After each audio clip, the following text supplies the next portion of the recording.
If you are terrified of the deep sea, you might want to leave now because it's just going to get a lot worse from here.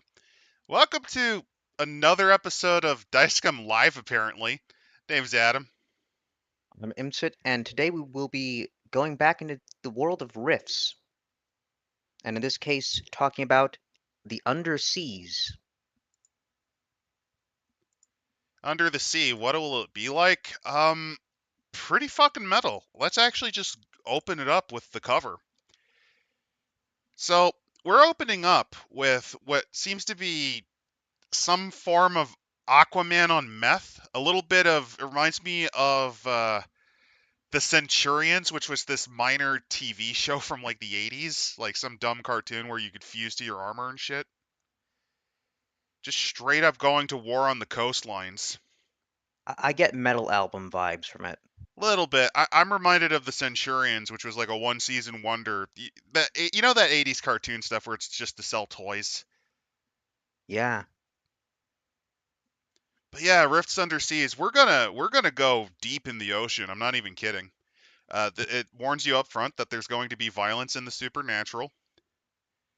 And then it cuts to what looks to be, if I didn't know any better, that looks like one of the weapons from Final Fantasy VII, particularly Emerald weapon, kind of, if you squint. If you told me this was like a rejected Final Fantasy weapon design from 7, I'd believe you. I think that's a war robot. It is a war robot, and it's taking inspiration from a lot of sources. It is kind of generic because of that. And to date, this originally came out 1995. Okay, so it wouldn't be Final Fantasy VII then. My thinking is because of the design. Oh god, I forget the name of the mech, but there's a few Gundam units that look like this. I'm gonna remind these guys also did have the license for Robotech, so That's probably why it's messing with my head. But yeah, the first printing was 95, and the only thing that is changed is just adding more stuff. That's about it. Also, yes, there is an entire section on dolphins. Here it is, right here. Dolphins and cetaceans. Ah. This book is actually pretty great. I did do a skim, and it has some pretty cool bestiaries. Man, they're yeah, going hard on the mecha stuff. I mean, I'm yeah, not it's what surprised. You have to kind of use deep diving suits to get down there. or magic. Oh, this is creative. I love the lobster tail for this mech. That's Oh, actually that pretty creative. yeah, I think that's actually power armor. Oh, that's even more creative. I like that. So from the deep, Rifts Underseas seems to have been plagued by one delay after another, yet from my behind-the-scene perspective, each day only served to make the book better. Um, I don't know why it opens with him describing the creative process, but fair enough. Let's just skip on from there. And we So open up officially with Ponderings by Aaron Tarn, which that's like a fucking essay. again, I ain't reading that shit. yeah, but to sort of summarize it, remember that over 60% of the Earth is covered by water. We That's don't. that's nothing. Did you know that if you shaved off and evened the altitude of all of our landmarks and the ocean floor, I think we still would have about 1,000 feet above us of water. Not even There's a kidding. lot, If you shaved down the Earth to everywhere was flat, it would be covered in water. A global flood. and there is a lot of it. And if the rifts popped up demons and robots and all manner of horrifying things on the surface, imagine what they put under the water. Yeah, we're gonna run into some interesting creatures, and by creatures I mean robots and Cthulhu. No, no, no. It's the distinct Lord of the Deep. True, it would be the deep ones. It'd be Dagon instead. No, no, that's actually the name of the big sort of alien intelligence. It's just the Lord of the Deep. Well, you gotta be able to copyright deep ones.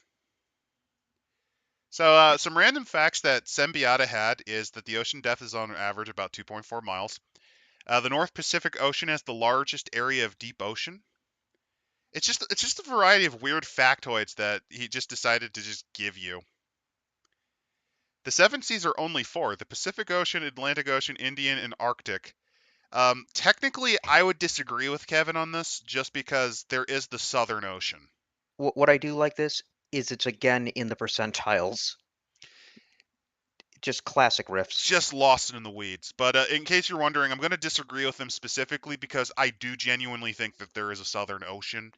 There just straight up is. It's due to how the polar currents work. It's also just due to speciation.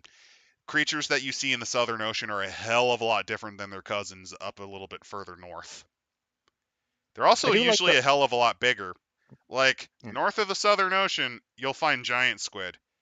Once you get across that border, colossal squid, which is even bigger. I do like that bring up the human limitations. And humans cannot swim deeper than 50 feet. That's a bit of a load of hooey. You can go a bit deeper, but I mean, you're basically killing yourself at that point. Yeah. I think you want to put that limit because you say, oh, you could go deeper, but you risk the chance of death. Many players will risk that chance and then die. I mean, they'll just straight up die from the bends. Uh, Also, yes, the deep fact sea that divers do have to breathe a mixture of helium and oxygen. It's specifically because what happens is as you go deeper, more gas dissolves inside of you. You can actually get drunk from oxygen, so you have to cut that with something else. It can't be carbon yeah, dioxide since that's even more poisonous. So what they usually I use is helium.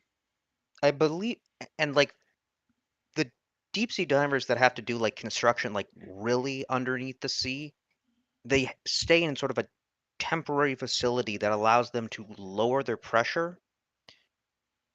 Oh no, it doesn't So lower their pressure. It's basically a big air bubble, and after a stint, because it's usually better just to do the full stint rather than to just go up and down. What they have to do is they put you in a little tube, which slowly decompresses you. As for what happens if that fails, look up. Actually, don't. If you are squeamish, do not look up the Byford dolphin accident. Because you know all that gas and because here's what happens when you're at when you're at high pressures. Yeah, there's a lot of gas dissolved inside you. Um, Screwing up a deep dive will just give you the bends where you get little blood bubbles in your body that would cause a clot. You can actually fucking explode. And if but anyone remembers the Ocean Gate disaster from 2023, again, it's pressure can that, fuck but you the up under the sea. reverse. It's that, but the Instead of an reverse. implosion, it's an explosion. Rather than your lungs violently exploding out of your body in a big burst and your blood ripping out of you, and or just straight up getting disintegrated by everything getting flung out in a hurricane, you just get squished instantly. Thankfully, your brain doesn't even realize what the fuck happened. That's Yeah, the so thing. The Titan, when it exploded, they didn't even know they were dead. They just stopped existing before that. Hey, let's see some. Nadita, welcome to welcome to Thalassophobia Extravaganza, where we talk about what happens on decompression accidents and submersible failures. You They know, give us. Yeah, quality. yeah. They give us more information about the upper stratum, the middle stratum, and then page 11 gives us why we fear the ocean. This is one of the best images I've ever seen right here. So, this is actually both correct and incorrect. So, the upper stratum, I believe it's called the pelagic zone. There's different terms for this. Middle stratum is not what it's called. The twilight ocean zone, that is a very common term. The abyss actually is split into further details. There's also it's known as the midnight zone. Then there's the abyssal plains, that's the bottom of the ocean normally. And then, you know those trenches that go really deep? There's a Yep. completely different biome there called the Hadal Zone, named after the underworld. Don't you want to go down there? Where there's giant amoeba? Remember, Lovecraft was right to use the ocean as a greatest fear. Yeah, you know Because Mount Everest, you could just understand, shove that down there and there'd still be about 1,000 feet covering it, I think. because that abyss, light does not go down there. Oh no, no. Once you get past the twilight zone, you're done. The only thing left down there is bioluminescence, glowing red, and a lot of horrible, ugly things that just kind of sit there before you get too close to them and then they eat you. There's also what are called huge fuck off squids down there. And then volcanoes, giant vents that belch out hot water and smoke. Yeah, they go into details about each of them, like the Twilight Ocean Zone. So, a really fun fact about this is that the color that you most often see down there, the wavelength that sees the most effectively, is red. It's either red or blue. Blue is used for camouflage. Red is, funnily enough, I believe when you get deep enough, like right before it hits the midnight zone, I think it turns black. Like you look black in the light. Oh yeah, yeah. There's a lot of animals that can't see red down there, so they'll use red spotlights to hunt. This is also where the creatures like the oarfish live. You know, what's an oarfish? Oh, it's like a 20-foot long fish. Don't worry, they're fine. It's just whenever you see them above the abyss, that means you're gonna have a bad fucking time. Because they only do that when there's like a horrible earthquake or a tsunami coming. Oh yeah, there's a variety of anglerfish. Funnily enough, you can find anglerfish actually out of the abyss. There's quite a few of them. I think they're called frogfishes. There's a bunch of them that just kind of straight up live in the sunlight zones. You'll find them around coral reefs and everything too. So, that was the normal horror. Now add in magic. So yeah, these are just some of the. Oh, he actually does go into some details about some of the things you'll find. Well, he Yeah, even gives the name for what are called goyots, which are technically also called seamounts. Goyots are a type of seamount, which is like a mesa. If you're wondering what a seamount is, it's a mountain that did not quite breach to become an island.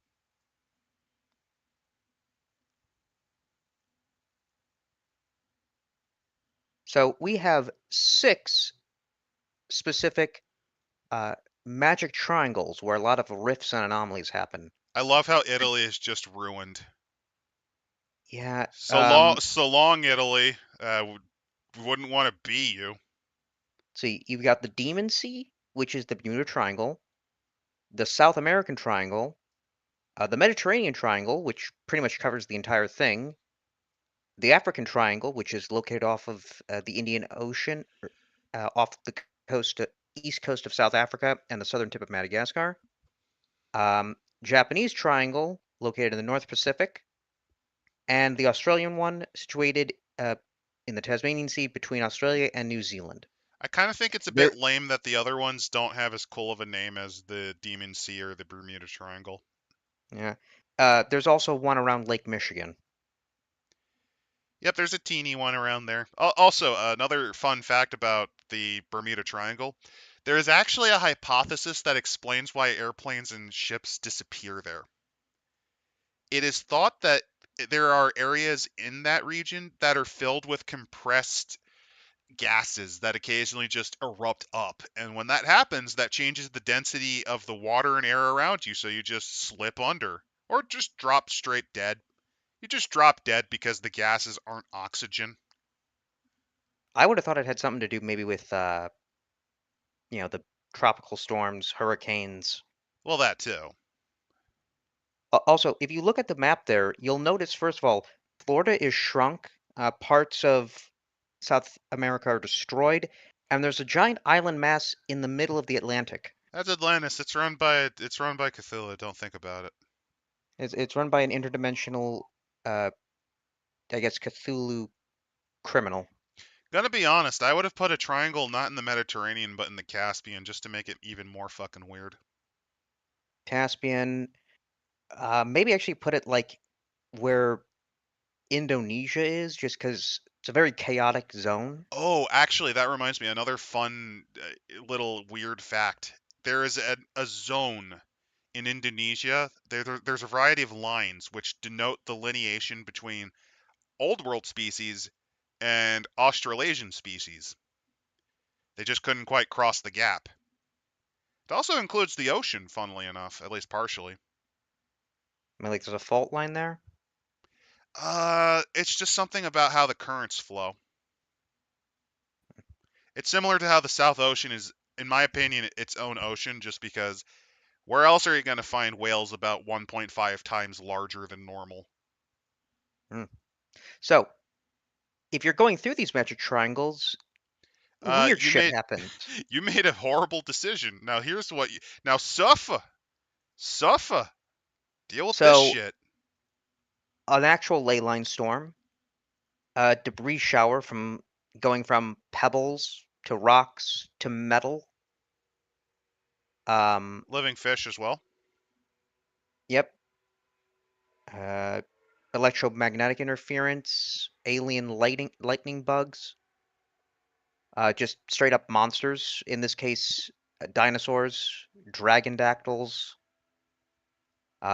hail, a sea serpent, um, a lethal toxic cloud. Which is Uh, hypothesized to be responsible for some of the plane disappearances in Bermuda. um, just a monster appearing in your hold. Just get And sucked into space time. yeah, and finally, a rift opens up, and you're no longer on Earth anymore, or somewhere else. So you fucked. Fucked around and found out. Have fun. There's ley lines on the surface, ley lines underwater. Powerful conduits of energy, Yeah, and these are all just random event tables of what happens here. I think it's Because again, neat, but the way it's organized, I'm not a fan of. This is my yeah, biggest problem with Rifts because yeah. it's clear Kevin really likes his tables, which, hey, that's fine. Tables are great. But this is not how you organize them. I hope he was smart enough to put just a quick guide to the tables that he creates. Probably not. I think a lot of these are designed for travel. Because if you are traveling, you're not just going to be in a city. If you're traveling on land or Oh, on I'm the not dinging sea. on having multiple tables. Yeah, I'm dinging the formatting because this could have been the way he's formatting this just doesn't work well. At least when it comes to easy and quick reference. Because first off, uh, we're doing leyline storms, right? So let me scroll all the way back up, about a couple thousand words up, and there we go, leyline storm. And then you have to scroll all the way down here, and there we go. And then there's a third table about random events. don't forget, there's also random events that can happen during an underwater ley line storm, which is pretty much same thing I at the don't know. end. I don't know why this is its own thing. Uh, Oh, it's remember, because of random events. and remember, you can play as dolphins and whales, and they're wizards. I get it, but this just makes me think of like a funny jet stream you can find underneath the ocean, like an ocean current that's just ley line magic. Probably.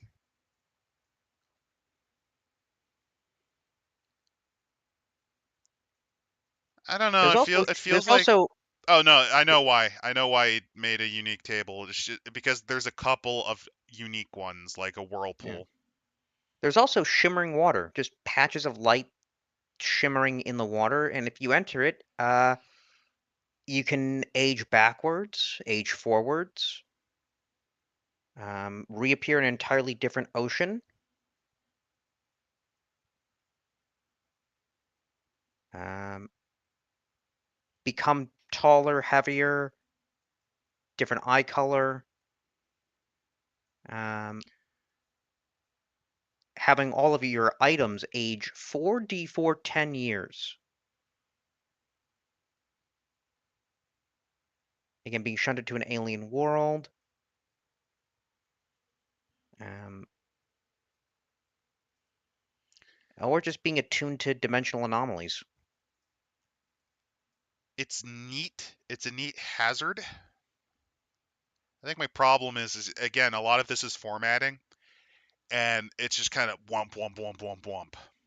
Well, actually, I realized you could do this to fuck with a juicer. Remember the guys on the super steroids that die in like 6 years? Because though it vanishes, but it can age you up to like 2d4 years. So yeah, the guy could just die. I don't think Kevin thought of that when he wrote that result. No, but it makes sense in this world. Anything can happen. Like for instance, dead pools. These are uh, at nexus points, so when two ley lines intersect, most susceptible to random rift activity. I believe on the surface there's one in St. Louis. It's a giant portal to hell.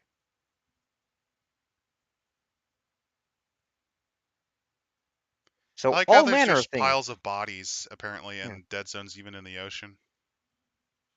But I guarantee you, because if a rift pops up and lands you in the ocean, which, given the percentage of landmass that's underwater, makes a lot of sense, I have a feeling a lot of people went into a rift and then just died, either because of pressure or lack of oxygen. Although my question, well, I'm making the stupid question. I'm just envisioning salvageable body armor, and I'm kind of going, does Kevin realize that like the Bermuda Triangle also has like some of the deepest trenches outside of the Pacific? I think I'm not so. even kidding. One of the weird sub facts I know is that around the Puerto Rico area, there's this really deep trench. It's not quite as deep as Challenger, but it gets pretty far down there.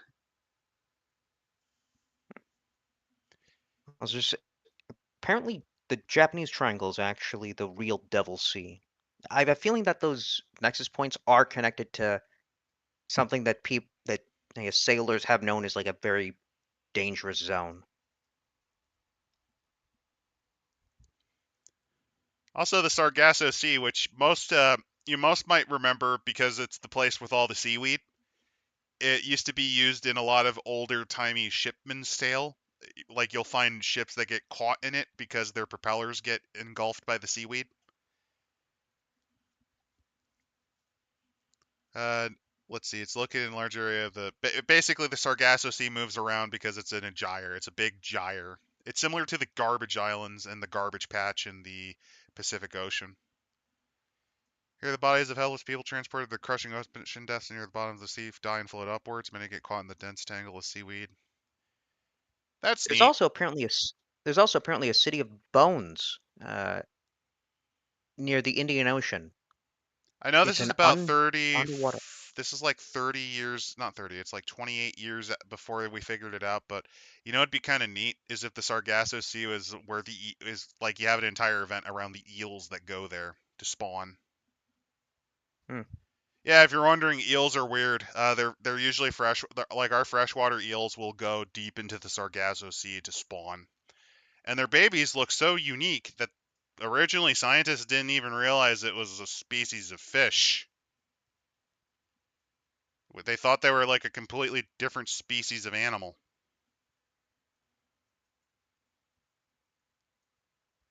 Ah, So here here we are go, some the of the bestiary. This yeah. this is the part because in my opinion, this is like the weakest aspect of some of the Rifts book is just here's a bunch of shit that you can just roll. I love that, but not in this format. It's awful. I love generators, but not when it's written like that. Yeah. So here's some of the creatures. The dragon ray. Oh, that's cute. I love it. It's like a sea serpent dragon. Half dragon, half wyvern, actually. They are not dragons though, but I guess they are sentient. Serpent dragon, bony ridge, fin, underside. Is equally at home underwater, soaring in the air, or dry land. Dragon rays can be any alignment, but a vast majority seem to be good or selfish. They often join adventurers and like to congregate with scores of other beings, coastal towns. Okay. I don't mind them. That's kind of neat. And they are all major psionics. I also like how their main role is to be the guy who's like, look, I saw it and it was this big. You gotta believe me, bro. Gotta believe me. Um, and I Kevin actually did a Kevin actually did a home range map of them too. That's cool. yes, That's awesome. I do like them. That's More, yeah, more. This is one of those things that I like about older tabletop systems is they'll do weird clunky shit like this because it actually does help the it. If you have a setting and you as the DM want to know detail, this is actually helpful for like your creatures. I actually low key would think this would be pretty neat for like a book of monsters. I mean, if you're like in like the South Pacific or like you're near Alaska, you're not seeing this. Loch Ness monster is just a sargasso eel that got trapped and just kept growing. Nah, the most likely explanation is it's a sturgeon. Well, that and a hoax, like straight up, a lot of it was hoaxed. Oh, next up, the giant octopus. Well, yep, giant octopi, which is a real species of creature. That's not an octopus though. That's a squid. That's a look at its mantle. That's not an And it octopus. and I went, it's fighting a sperm whale. Yeah, that's a giant squid. Kevin, no, incorrect. Well, it's also a mega damage being, and we don't know if those exist on Earth, so These things take on whales and sometimes win. yeah, no, it just straight up does mega damage. I mean, this is a giant squid, or yeah, this is a giant squid. A colossal Yeah, I squid think it has a was supposed to larger be mantle. the giant squid. Giant octopus. I guess it didn't have an image for it. That's stupid because they are a real creature. The giant Pacific octopus. It goes up to I believe 10 meters long. And they inhabit everywhere. They don't inhabit everywhere. The Pacific octopus is actually noted for living in the cold northern waters of the Pacific Ocean.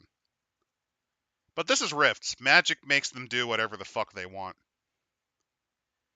Next up is the No, no, no. Lorca Wraith. I want to do more. I want to do more goofy corrections because, of course, I'm going to do that. I got to be a nitpicking asshole.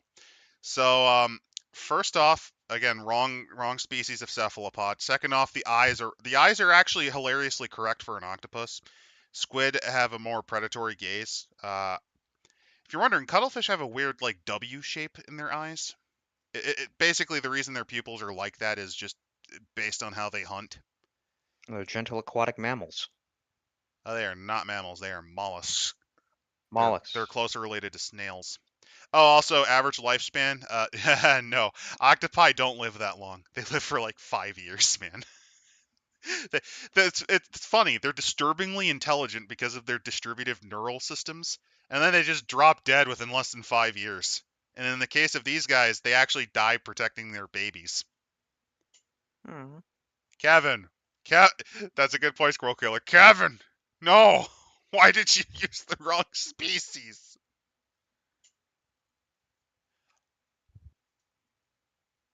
Also, I really doubt that a giant squid can last to be 120 years. No, no, no, no. Have you ever? Mainly because there's a species of squid actually around the Mexico, Baja Bay. Ever heard of a Humboldt squid? I think I have, but I can't They're put about a 6 to 7 name. feet long, and they're aggressive little assholes. I'm not kidding. You go into a water with them, they are more than happy to bite the shit out of you. That's just how they roll. You don't fuck with them. But next up is the Lorca Wraith. Giant. It looks more like a mechanical creature. It Seems looks like. like, yeah, it just kind of looks like the unholy love child of some creature that you'd see in a 19. Looks like a Tyranid. It kind of does, kind of doesn't. The face is very much a beholder stapled onto something else. And then there's a human there. It kind I of looks think. like it kind of looks like something you'd fight in Shin Megami Tensei. Kind of has something that you might stumble into as a reimagining of the Ars Goetia. Um. Also, I'm very disappointed I'm not seeing a giant moray eel. Come on, don't you want a don't you want a fish that has two sets of jaws? one of which in its throat to grab you screaming down. There is, though, the Picasso magic fish. It feeds on ley line energy and carries it with them. Um, and it can basically make it appear to be 5 times larger than it is, have 1d4 additional heads and fins, be a flat one-dimensional image like a Picasso painting. So it casts illusions to avoid predators. Illusion fish is pretty neat. Kind of reminds me of since we're going on to mollusks again. Reminds me of the mimic octopus, which has the ability to mimic the shapes of a lot of creatures. Also, the sea maw, aka something you might see in Subnautica, maybe. Yeah, apparently this is 80 tons, up to 70 to 100 feet, and the mouth is 20 to 30 feet in diameter. It's Is it? It interesting because honestly, besides the oh, fangs, I'd actually, if you told me, hey Adam, what type of creature, what does this thing feed on? I'd probably be like, uh, marine snow. It looks like a filter feeder. also, by the way, it doesn't have any eyes on its face. Eyes are all along its body. That's not. That is actually a type of body plan that used to be a thing, I think, among flatworms. I could be It's not smoking crack though, but particularly I do know there are aggressive. some early multicellular creatures that did something like that. And then finally, sharks. I mean, if you're gonna do some ocean horror, you gotta have sharks. I am very disappointed though on the lack of variety on creatures. For shame, Kevin. You have an entire biome of horror to work with. Come on, don't you wanna? Here's a horrible idea. You know how coral uses calcium deposits to build its shell? How about a parasitic one that turns your bones into its new home? Ooh. Come on, you gotta think outside the box here.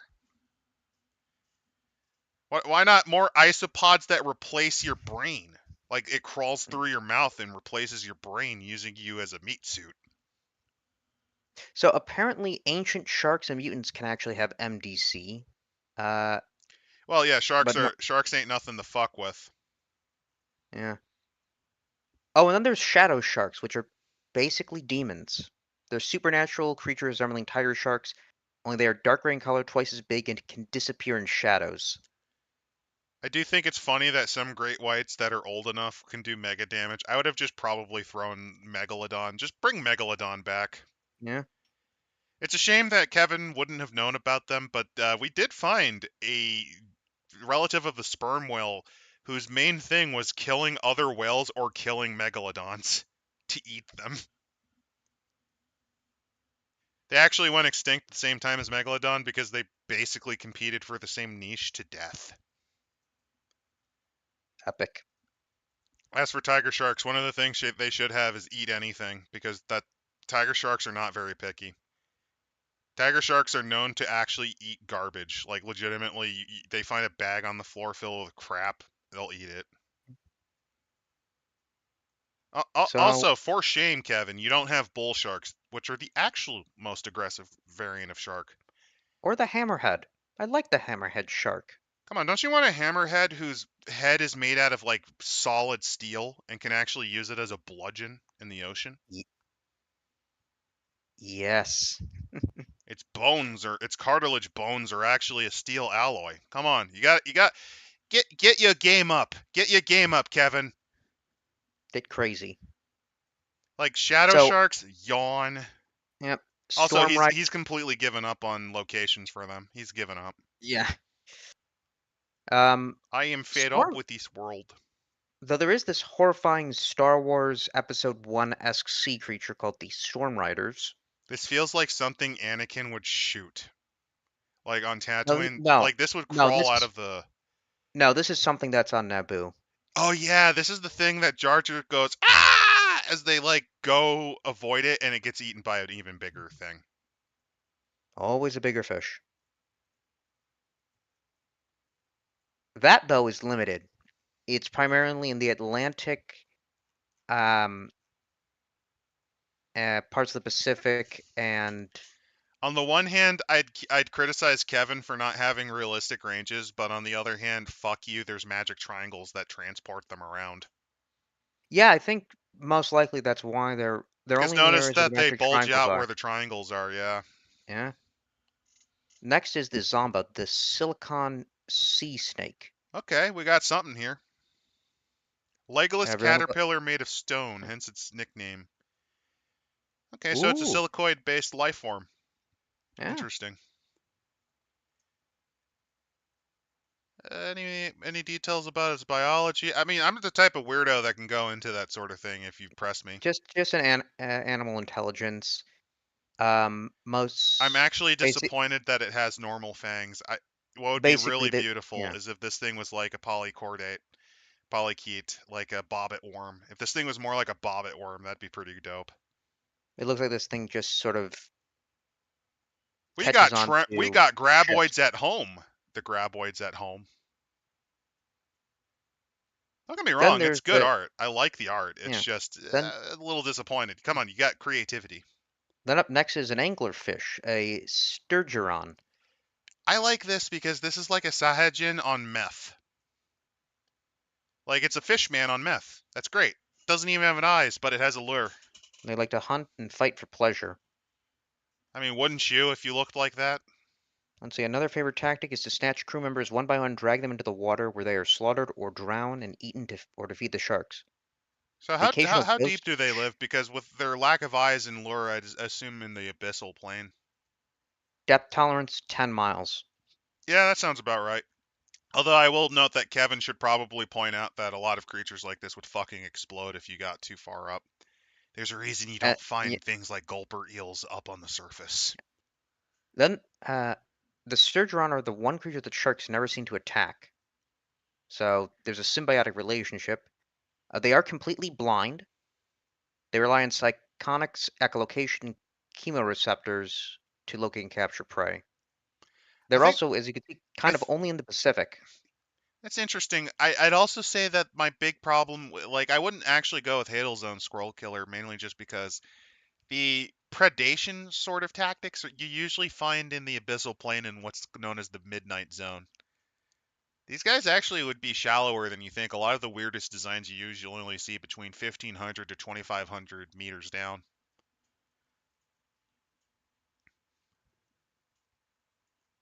Then we Okay, we have got the Eelman. yep, rural eel people. This is um just sort of simple eel creature. I like how they are native to Chile. Yep. And then the section is gene splicers and sea monsters. What are the gene Oh, they splicers? don't even have giant crab monsters that wear bones. Nope, not yet. You have to go to Rift Sourcebook 3 Mindworks for details on them, but what they do like to do is splice genes. And they You give you a don't random creation say. table for gene splicing monsters. You want to combine a sea snake and an aquatic bird? Go ahead. Give it a lobster head for some reason. What is this, impossible creatures? The crit zone to attack.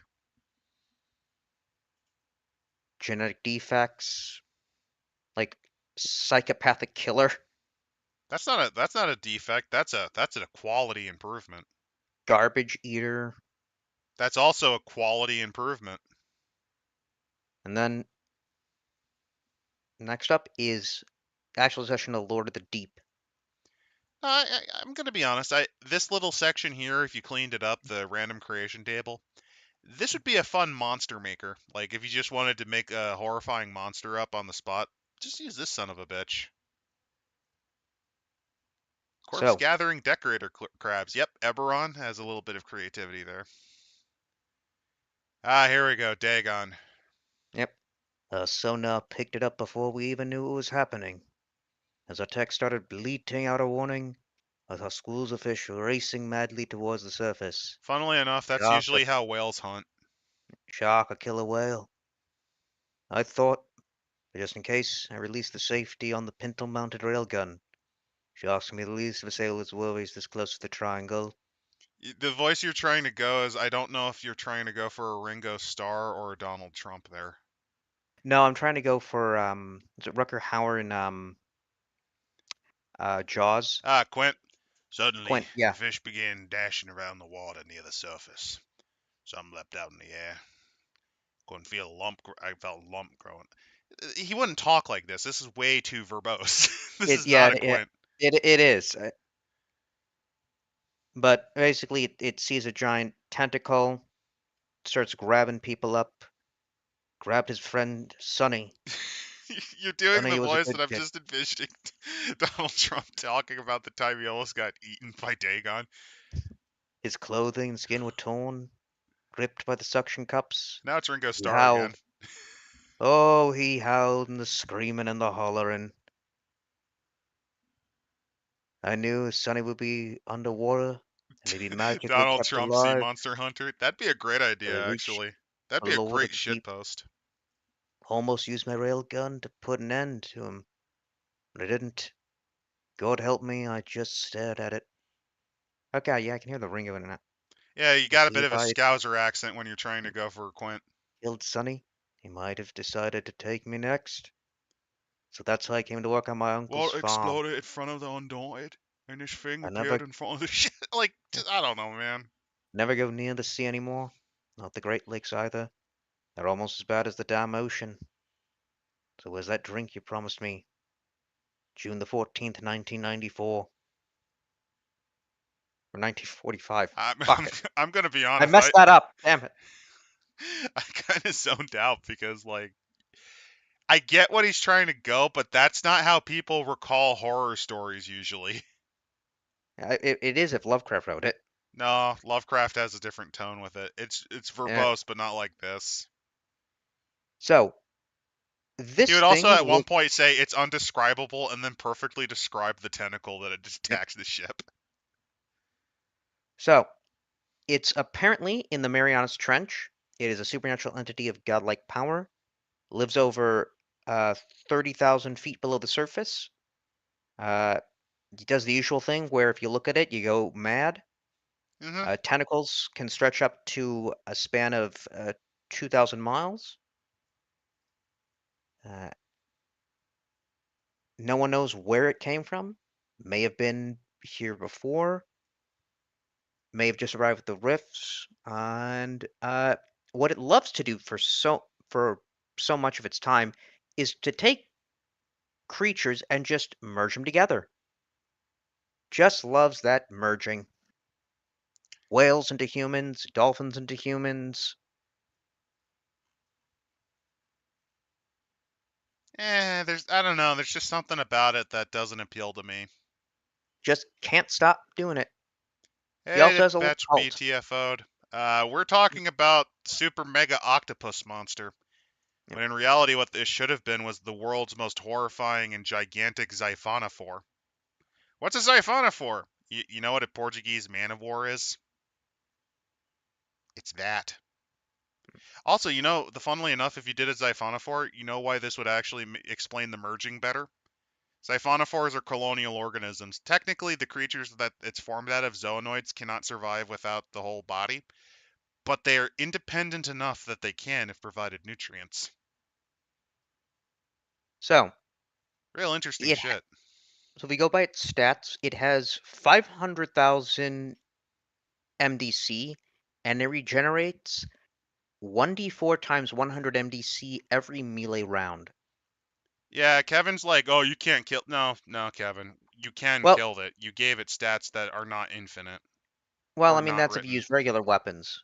What you can do instead, magic does double, rune weapons does triple, holy weapons and millennium tree weapons do 10 times damage, and the regenerative powers of the Lord of the Deep are hampered by magic, so any magic damage reduces the regeneration to a 1d4 per hour. See, Kevin just thought I make it unkillable by stacking all of these things. Meanwhile, I'm like, no, no, no, no. The problem is you gave him them stats. That means that you can, if you cheese the fuck out of the game hard enough, beat this thing. I mean, I think he is going for this is the big bad. If you progress in the game enough, yeah, you're able to kill it. I don't know. There's just something about it that makes me think he didn't think that through. I don't know. It's just something about this, about the way he handled it. Like I was expecting something more interesting than this. Yeah, it's Kind of not lame. your it's not your Cthulhu. Well, it's not Uh, even that he, it's a Cthulhu. I'm thinking, okay, so it's like Dagon, kind of, but it's even lamer. It's just the big squid that lives in the Mariana Trench. he also has giant tentacles that I guess are somewhat independent of it. Well, I mean, it's essentially an octopus. It's a giant fuck off octopus. So yeah, octopi and squids and basically any cephalopod have what's called a distributive nervous system. See, unlike us, who have put all of our thunking into one center place, although we're actually figuring out that, funnily enough, the rest of your nervous system is at least slightly capable of thinking. I'm not even kidding. Yeah, you can suffer a spinal break, and if you have a stimulator, you can still kind of force some movement out of the severed spine. There's some weird shit. Basically, your brain is the main point, but there's other control nexuses. That's why you have the vagus nerve, like your stomach nerves. That's why you can actually get depressed if you're hungry, because your stomach nerves are providing the impetus to be depressed. Oh wow. Y- Yeah, your nervous system is a fucking nightmare. Yeah, octopi say, yeah, you think that's complicated? Watch this! And they separate their brains into all of their nodes. Their arms actually have a central neural, not a central neural node, but they have neural nodes that allow it to act independently.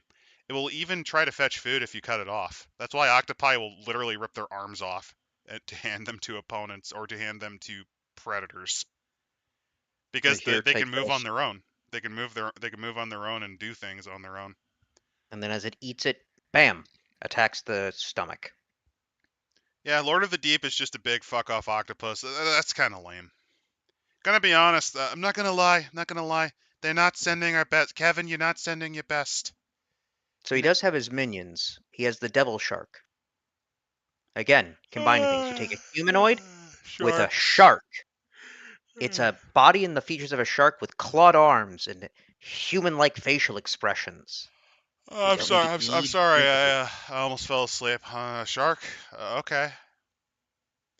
You do realize there's a million more horrifying things you can pick from the ocean than just another fucking shark, right? It's a shark with hands. Cool. Actually, no. This I'm now recontextualizing the Lord of the Deep as just a fucking old one poser. He's just this socially inept nerd. Yeah, he's not gonna rise up and cause everyone to go mad. He's not basically dreaming dreaming when he wakes up the entire universe will end. He's not the key in the gate. He, he's just a dumb nerd that likes to build things. Billions must be Legoed. Then he's got the I monster just realized noddle. I think this might be where Derek, aka Vanger Satanis, got his idea for the purple worm from the deep one here. Mm. Hmm.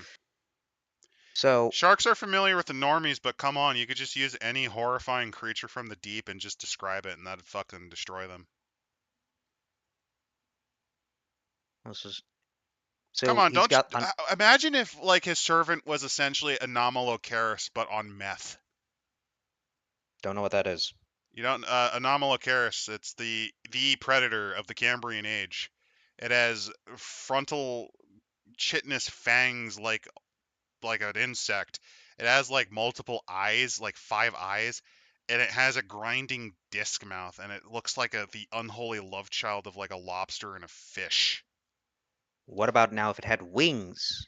Yeah, you could do that. Or alternatively, we got land scorpions. Originally, there used to be sea scorpions. Why not just have a fuckload of them?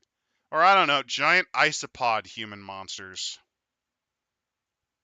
Oh, don't you want So the unholy love child mm, of a human and a pill bug? uh, so the next thing up is a monster noddle. It's an alien species combined with a barracuda. I forgot what noddles are. It's something that will be revealed later in the book. I'm Just assuming because they're called Naudil, they're probably just Nautiluses, but aliens. What's a Nautilus? It's the last of the Ammonites. It's also another mollusk. See the sharks and mollusks with this guy. Enough with the mollusks. You don't even got monster snails. Do you want to know how well, dangerous a cone snail is? It'll kill you in like 30 seconds. You'll be dead before you even know what stung you. then you have the siren. Will take a human female and a fish or a seal. Okay, that's creative. I like that. There's some creativity here. And a sea doppelganger. A jellyfish and a human. It's a Should have been a cuttlefish. has the power to temporarily assume human form, sometimes the shape of some victim that they knew or learned about. Has a deadly poison sting. Nah, it should have just straight up been a cuttlefish. Hey, did you know cuttlefish actually learn how to trick more dominant males by imitating a woman during mating season?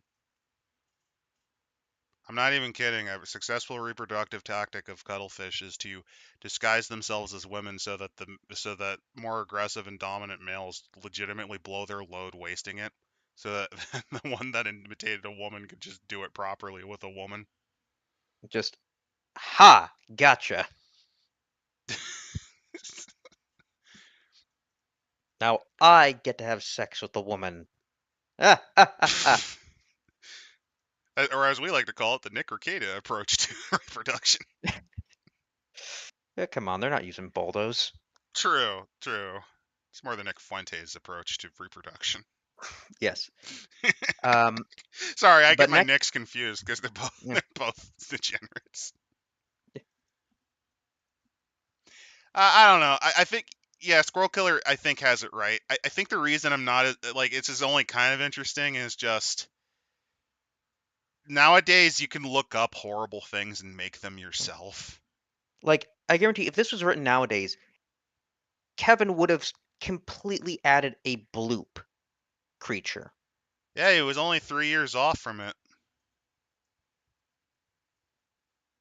Uh, More likely nabbing shit from the SCP wiki. I don't know. There's But just I feel like the problem is I think that might be my problem is that this since he doesn't really ever update anything, it's kind of like cool. This is not. Do you realize the time period, man? Uh, I'm pretty sure he's added stuff through like the Rifter. Because I swear to God, you could fight Davy Jones. I think that might have been in a Rifter. maybe, but it might be in the Servants of the Deep. So yeah, you have the people who obviously, as you do with Cthulhu, they get Or they just become infected. deep ones. This is just deep ones, but more edgy. It's deep ones, but they're yeah, no, they become humanoid creatures. They start getting scales. Yeah, and then the Yeah. Sea Inquisitors, those that hear the call of the Lord of the Deep and say "fuck that." Okay. They're just Inquisitors. I think And my then you problem have is that that the deep one is just kind of a disappointing concept. not that much of a threat. I mean, it is if you're on like think about it. Its tentacle can just absolutely fuck your day and ruin your ship. Yeah. I don't know. It's just there's something about it that I find completely uninteresting. But next up we have is the Whale Singers. Prophecy of Blind Current Writer. A band of Oh, if you're wizards. wondering where this comes from, this is coming from the sci-fi tradition of whales in space. Yep. Uh, Basically, there is a period in time in fantasy and sci-fi where whales and other cetaceans were seen as these weird, holy, pure creatures uh, that can just kind of fly through space, or in this case, through the ocean, and blah blah blah. They have magical, new age, hippity dippity powers. well, no, we know the dolphins left us. So long and thanks for all the fish. Also, well, I mean, they forgot the other thing that they got. The mice. No,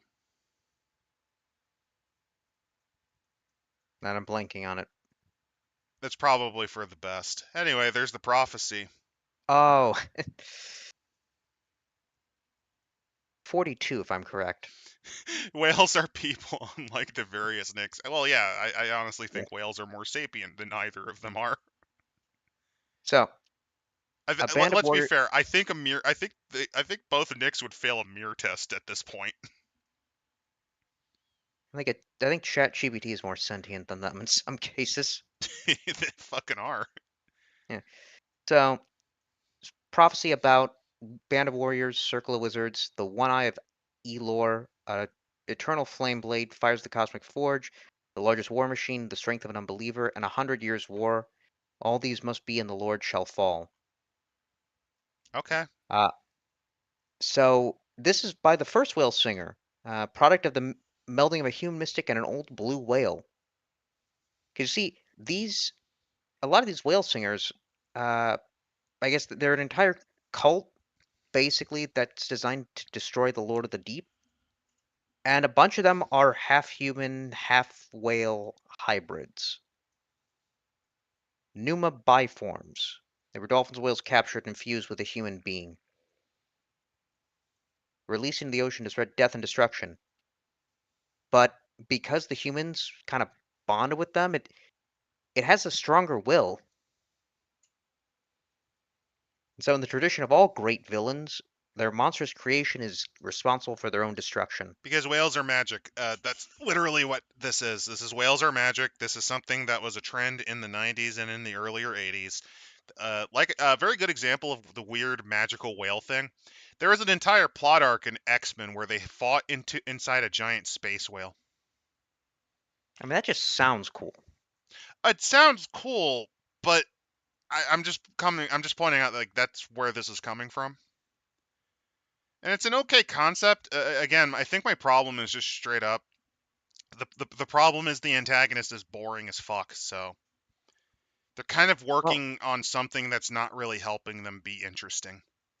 I do like this though, that there are over 4 million uh, whale singers. Ma- This is more Kevin kind uh, of going, okay, what numbers can I uh, crunch? Majority of them are dolphins. A minority of them are those Numa biforms. But just imagine Cthulhu versus dolphins. You're joking, but that's actually in Lovecraft. There was the temple, which actually has something involving dolphins being essentially a warning to the crew of the German submarine.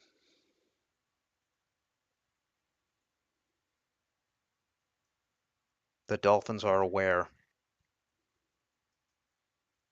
Uh, so the way a biform works, so it can shapeshift. It's one This hour is per Kevin level. watching a children's TV show like Mask or some of the other ones like Beetleborgs or whatever. This was him watching some random TV show that was made by a coked out executive going, "Hey, we need to sell this with Mattel, but Mattel wants us to sell 500,000 units, so just lease it out to the Vietnamese animation studio in the back."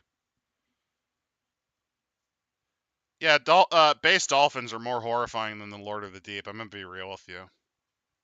So now imagine a dolphin and a human combined. Uh, I'm not imagining that, but Kevin's imagining how these things procreate.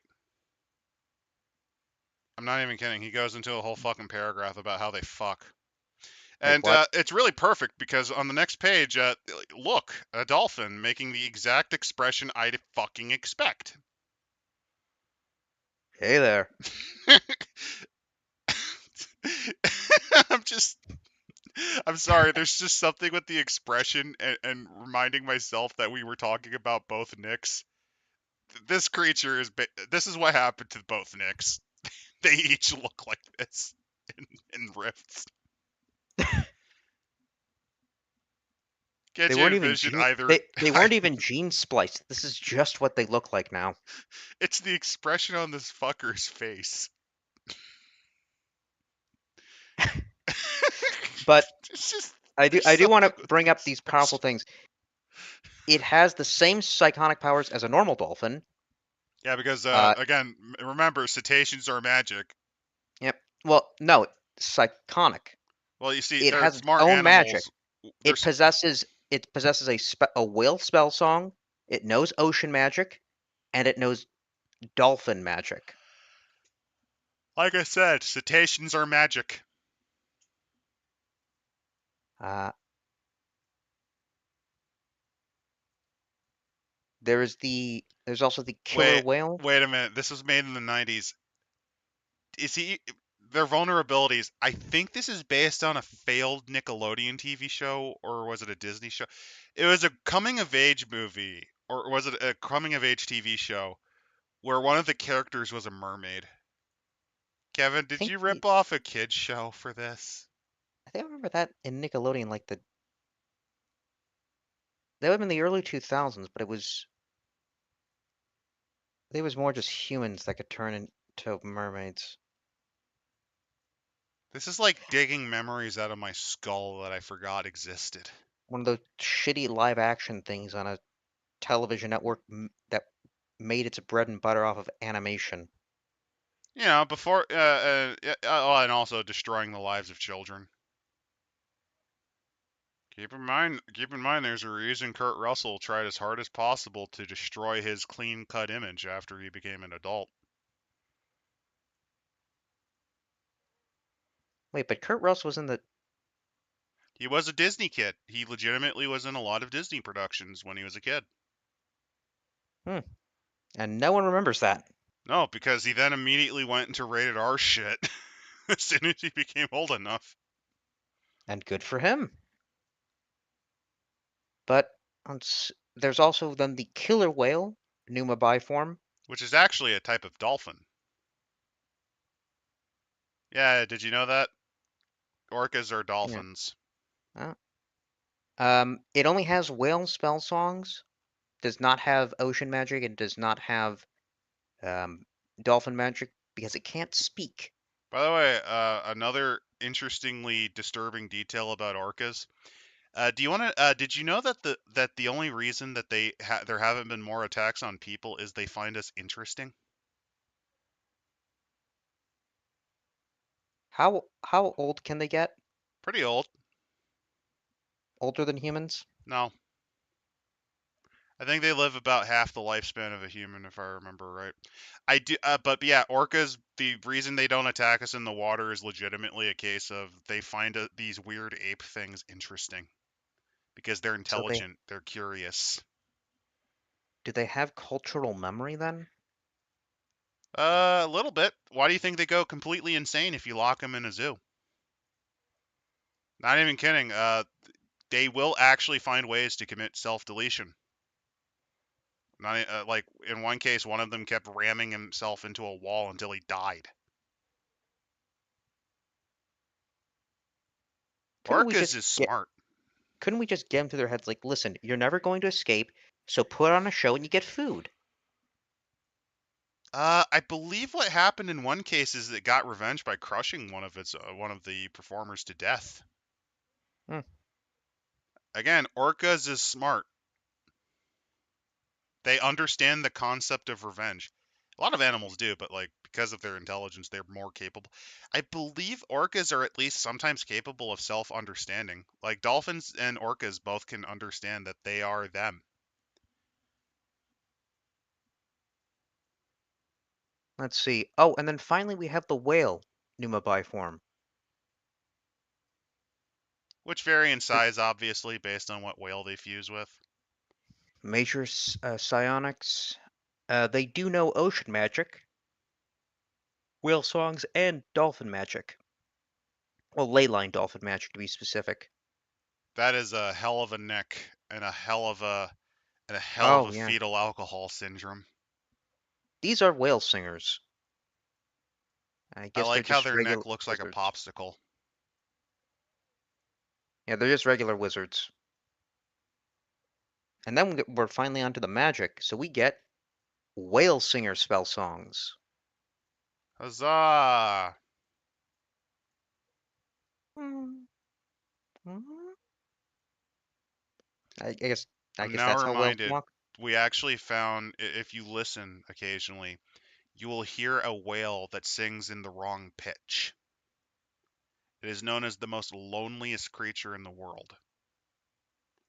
because it is a whale with either some form of speech deformity, essentially a deformity in its vocalization, or it is the last of its kind, singing to a mate or a family that it can never know. No, we recorded that for a bird. Well, no, we also found there is a whale that has a unique pitch. Like it speaks in the wrong hertz, in the wrong frequencies for whales to understand. It is known as the loneliest whale. I mean, is it still around? Don't know. I do know that the last recordings were a few years ago. Uh, It is well, thought to yeah. either have been the last of its kind or a genetic. Basically, it had a deformity with how it vocalized. Wait, can't we track where it would be? The ocean's really fucking big, dude. Yeah, I mean that was my Also, yes, understanding, but orcas still. do have their own languages and dialects. They do speak differently. They also can teach. They have actually taught their young how to do things, like smashing onto small plates of ice to scare the shit out of penguins to eat them. Okay, with that, I'm calling they are fully sentient. Oh yeah, We- there's a reason why I don't necessarily disagree with the concept of doing a dolphin character in Rifts or any place They where you can actually play them. They're well, no, I fucking think smart. I yeah. But let's see, we have these songs here, so basically it's different types of magic. But I do like you were talking about revenge. The Song of Revenge, range is unlimited, duration permanent. It is a mourning song with an angry and bitter undertones. The intended victim fails. Uh, the identity of the caller must be known. The song calls on the spirits of every will that has ever lived to punish the transgressor. If the victim fails its saving throw, he takes 3d6 damage directly to his hit points. It is marked with a purple blemish in the shape of a whale and is -1% on all combat rolls, 5% -5% on all skill rolls until it is lifted. It cannot be healed by any means unless you can convince the songcaster to lift the curse. Oh, good. They're not only whale mages, but they're Romani whale mages. Though to be fair, you have to fuck with them pretty hard for this to work. Just imagine that, like you fuck with a whale, years later decides to seek revenge, and you're just on land. You just get the shit kicked out of you by the every whale that has ever lived. You just get a giant mark on your face. I'm now reminded of, I believe it was either a lion or a tiger. This is a different animal. It survived getting shot, or it basically survived getting hunted, and I believe its young were killed by the same hunter. It tracked the hunter dozens of miles to try to kill him, and it kept following him. So yeah, imagine something smarter like an orca, and you ruin its life. I could totally imagine it following you 3,000 miles away. And do remember, if it's a pneuma form, it can shapeshift. Speaking of Just ima- intelligent just animals that imagine can teach just a grudges, human, sorry, a human walking up onto you, and then just start speaking in whale as it stabs you to death. I was going to talk about how crows also can teach the concept of revenge to their young. But yeah, yeah. Just imagine walks up, screeches and moans in some language you don't understand, leaves without explanation. Get the shit beaten out of you by a bunch of humpbacks. And then we come up to the ocean wizards and the ocean druids. They give ocean magic. What is ocean magic? Doves require the spoken word for a series of sounds suitable for use by dolphins or whales. Could be also the clicks, groans, and whistles. Um, some surface magic may be limited or useless in an underwater environment, such as most fire spells, air spells, flight magic, and others. Um, but there's a shit ton of spells. Abilities of a snail. breathe air without gills, floating underwater, growing tentacles, a metamorphosis into a giant crustacean.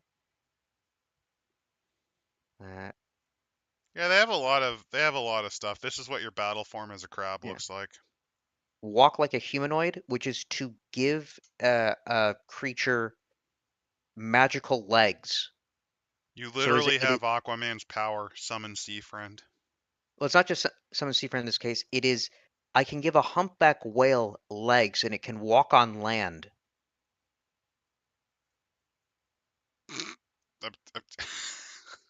The image, No, yes, I the got image is something more horrifying. Okay, imagine like a humpback whale, but rather than one massive bulky set of legs, it's like a centipede with a bunch of baby legs as it like marches onto land. it does say a pair of functioning magic legs, but I do like the giant little legs. Just a wave of little legs.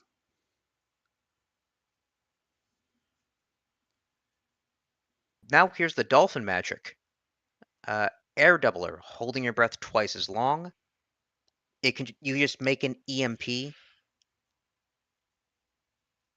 Which is interesting because that's more of a shark thing. Although the Sonic Blast and Stun, that actually relates to how dolphins are known to occasionally use their echolocation abilities to stun prey. Yep. And then we move on to the dolphin characters.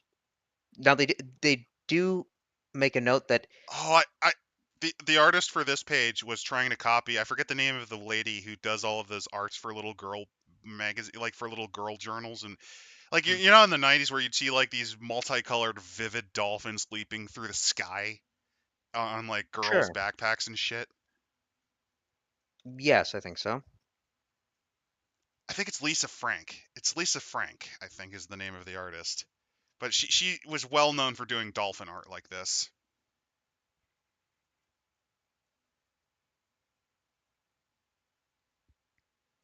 So they do lay out here that much of the material is fictional, even though it may sound factual. It's inspired by real research, but it's adjusted for the fictional world of Rifts. No shit. I do like that disclaimer, so it's like, yeah, we're kind of making this shit up. Got it. Well, I mean, wouldn't you want magic dolphins? Fuck yes. So yeah, straight up, the details he goes into in Before the Rifts. Yes, they were used for medical therapy. There was a very big wave, especially I believe in the 70s, where people with severe disabilities to feel better about life and to kind of get out into the open and doing things would be sent to swim with the dolphins. And dolphins, despite being little rapist psychopaths, they understand and seemingly actually gel well with humans that are disabled. Hmm. Well, no, to me, Legitimately they're more playful and gentle with those that are mentally defective. Them being able to identify people who are sick, that's a bit of a load of hooey. There were experiments to determine that, but yeah. and don't forget that one famous experiment where we tried to learn it English, and then we decided, you know what would make it more receptive to its lessons? Hand jobs. That dolphin actually intentionally beached itself to die when it stopped getting them. That's the most fucked up thing is that I yes, can't. these We animals turned are it into a. smart enough to end themselves. They willingly choose oblivion and death. I They don't know can't what get it my. is, but they know they want it. I can't goon. Everyone must die. Why do you think that? Why do you think I compared that one dolphin to both Nicks? Oh yeah. Well, the problem is one of the Knicks doesn't work because that dolphin got a hand job from a woman. You know things are bad when the dolphin's beating you in the breeding contest, Nick. The dolphin, different species. Come on, man. I love this foreign relations. The foreign relations between the dolphins and the various races of Rift's Earth. Aw, Kevin's trying to whitewash dolphins. He's not covering their psychosis. Damn it. They do bring up the conflict, though. But No, that's no, not in they really do. conflict. Like dolphins legitimately are the most like humans, which includes the rape and murder. Yeah. There are Uh, actual dolphin serial killers who get their jollies intentionally picking porpoises. Mainly because why not? It's fun. so, Watch them scream. unfortunately, the coalition does not care or know about dolphins and whales, which means we cannot get dolphin dead boys. That just means you're not trying hard enough. Come on, I Kevin, know. up your A game. Well, again, they're mainly focused in the Midwest. Where's the ocean? They're in the Midwest. That means that Lake Michigan, which has a triangle, can have a dolphin spawn there. QED. Yeah, but also then it's in freshwater. Dolphin magic. QED. All right. They get along well with Lemuria, which does exist. Oh, look. Someone got lazy and reused the same asset. Hi, Nick. I'm just going to call this dolphin Nick. It feels like a Nick. Um, it does support Tritonia and the New Navy, which we will learn about later. Tends to get along with sea druids and ocean wizards. No shit. It They were also both has introduced in language. the splat. They're also horribly racist. That sounds about right. Remember, dolphins legitimately Mm, kill porpoises because they don't With look right. with the appearance of other DB surface dwellers, I guess DBs are considered the others or bad others. The absence of the word people is an important distinction. They do not see DBs as people. Why the coalition state should know about this? They will love these guys. That's pretty great. They also call people on boats boat people, like sailors Both boat people. the ones on land, land people. That's pretty neat. Yeah, they we taught to read. Oh shit, They I like forgot about that. Yeah, dolphins were known to torment other animals with their own dead. There was a oh dolphin that was known to murder baby manatees to just show its mother. Like, hey, manatee mom, check it out. It's your kid's remains. yeah. They like to think in words. Difficulty thinking in numbers. They have a body language using its various motions and uh, This is swimming the stuff movements. Kevin kind of came up with on the Yeah. fly, but this is based on neurological studies on cetaceans in general, because they are smart enough that, again, they have passed the mirror test repeatedly. Not all of them, I, not all species do, but enough of them have. I also think it's good for role playing because if you are going to be playing as a dolphin, you can't be speaking in paragraphs. This isn't Traveler. Oh, like I said, I understand. Like, here's the thing about rifts, and every time we've covered it, I understand why it's in here. It's just, it's so sloppily formatted that it's a chore to fucking read. Though I do like this when they're giving the racial character class cybernetics, none. Although some humans and DBs conduct experiments on dolphins with implants and bionics. Dolphins with laser eyes, chainsword mouth, jet engines. I like the jet engine idea.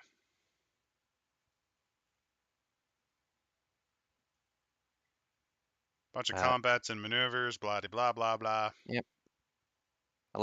Some of their abilities like depth tolerance, sonic blast, Ley line sense channeling, how that magnetic handles.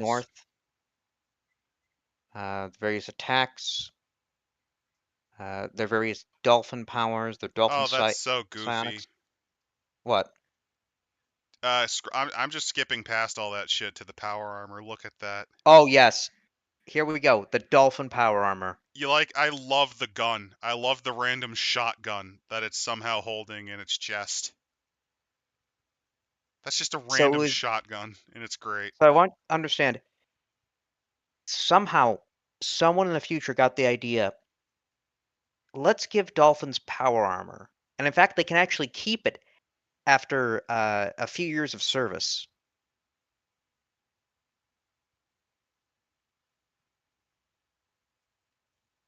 It has a little gun and optional mini torpedoes. Most dolphins refuse to use them, but they can have missiles. They can use the laser guns as tools or a means to wound or frighten an opponent rather than kill them. And they love going fast. The Man of War class is also really fucking good. For the dolphin, yes, it's got like a fucking chain gun. No, not, these are rail guns. not only that, but I just love how all of the extra shit they just shove to the side and to the top. They don't really. There's no thought or logic. It's just let's add more shit on top of the shit. And I'm just imagining then the heads-up display for the dolphin. That's my favorite part. It's just they have a heads-up display for the dolphin. Although I And have then, noticed there is an issue with all of these armor designs. yeah, there's a lot of openings. No, that's not my. How do they breathe? It's underwater.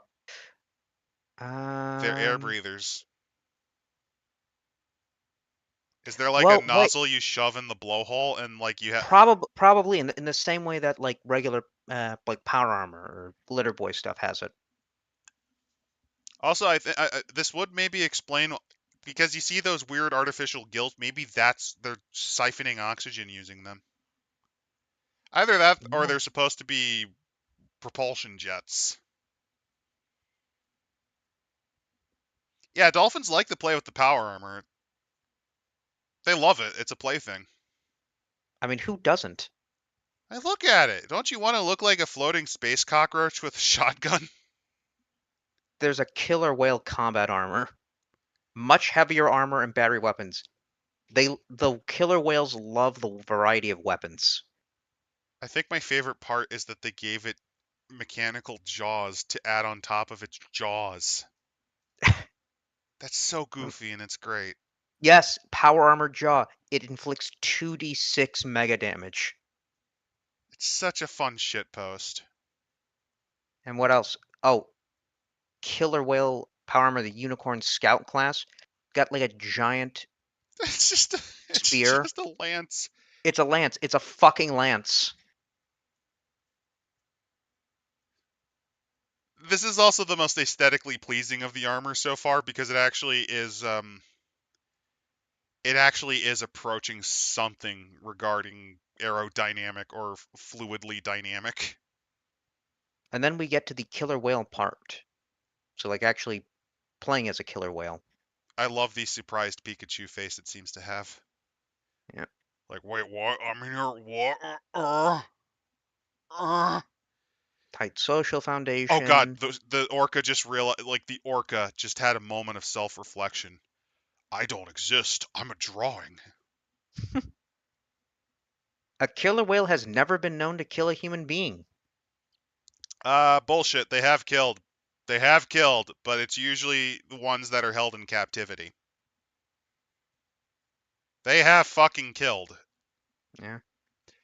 Also, yes, I, Squirrel Killer, you are right. Weirdly enough, orca. One of the weirder things that orca are known to eat are moose. how the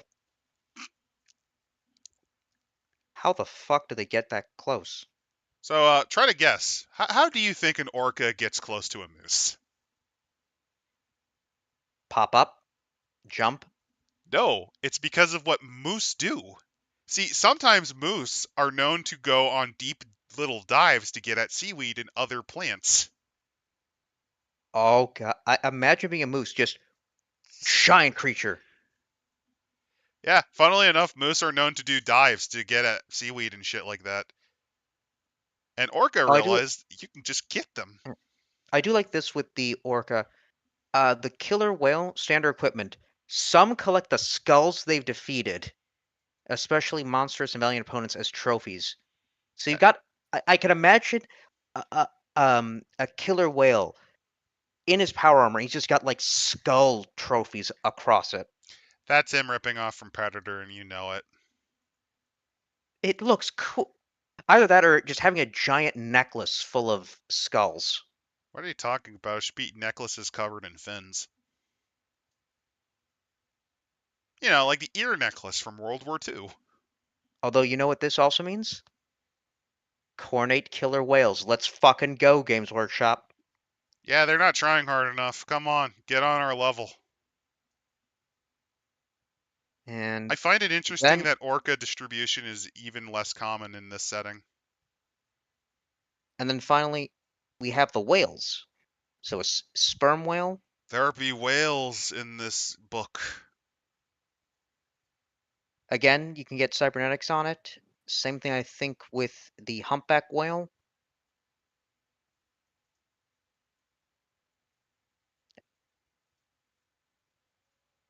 And again, all humpback whales have some degree of psionic power.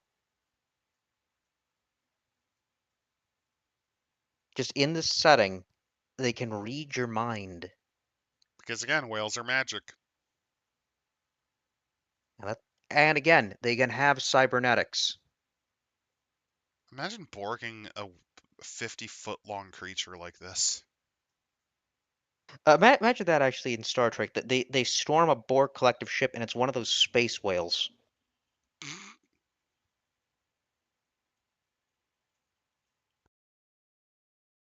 Oh, and that's the one that's the leader of the flagship. Like, They're using it to lure the space sausage. well, no. Isn't like when a Borg cube meets Starfleet, instead of a humanoid, it's a whale. It's just talking in whale noises.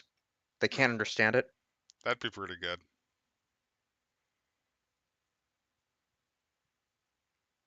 I think Kevin's kind of slacking on the distribution because these aren't really correct for the creature. A sperm whale who is a battle junkie big game hunter. It's imagining a whale with a shotgun. I'm just envisioning it clicking like Crocodile Dundee. But next up after the whales is Tritonia. This used to be an experimental project sponsored by Ocean Tech Incorporated, an Australian-American megacorporation sponsoring undersea mining, harvesting, and research. It was a giant floating habitat that would act as a base for all the research. Um, This they is an also, evolution of seasteading. This has been a concept in science fiction for a long time. And also in architecture in general, because think about it like this: the coastlines are the most viable place for people to usually go to because there's a ready access of water, transportation, and supply, as well as a common food source. So, how do we maximize the potential of our ability to navigate and survive? Let's build fucking houses on oceans, man. And that's what Tritonia essentially is. It's just well, what it's about the uh, hybrid animals? 10% of the population are descendants of a genetically engineered neo-human species, the amphibs. This was done by a South American corporation.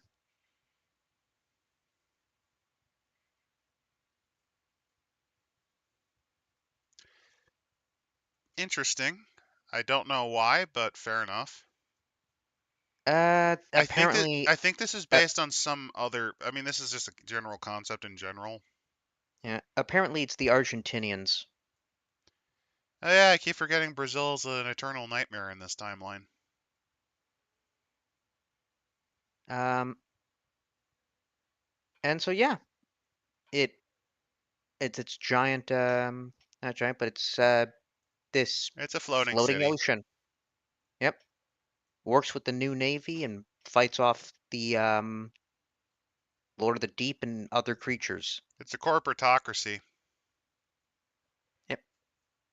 And as you can see, for the Tritonian Sea Wolf OCC, you've got a nice ripoff of an Imperial officer. Star Wars. That dude is gonna have to. That dude's gonna have leg surgery soon.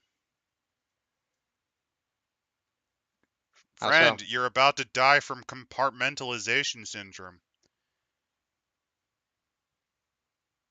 Wait a minute. No, that's not an Imperial Star Troop. That's not an Imperial. That's not an Imperial officer from Star Wars. Look again. I don't think he's wearing pants. This is a Star Trek uniform, but with the insignia of the Empire on it. It's also a little bit of Flash Gordon slash Buck Rogers. It's kind of like that standard pulp science fantasy look. Yeah. And then you finally have the amphibs, which can look like a variety of humanoid creatures.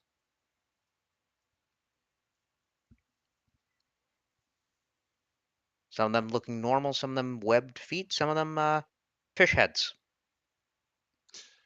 I think the fish head and I think I just realized, yeah, the fish head thing might be from Slayers. I like this. As children, they are often teased and called fish face or froggy and similar names, but such teasing is given and accepted good naturedly, without contempt or hatred or any politically correct attempts to protect the amphibs from teasing and jokes. This was written in 1995, Mm-hmm. I and it believe you, shows. Kevin. And it shows. I Then believe you, again, Kevin. then again, if they do get jealous, because these things can breathe underwater, they could just dare the bully. All right, swimming contest.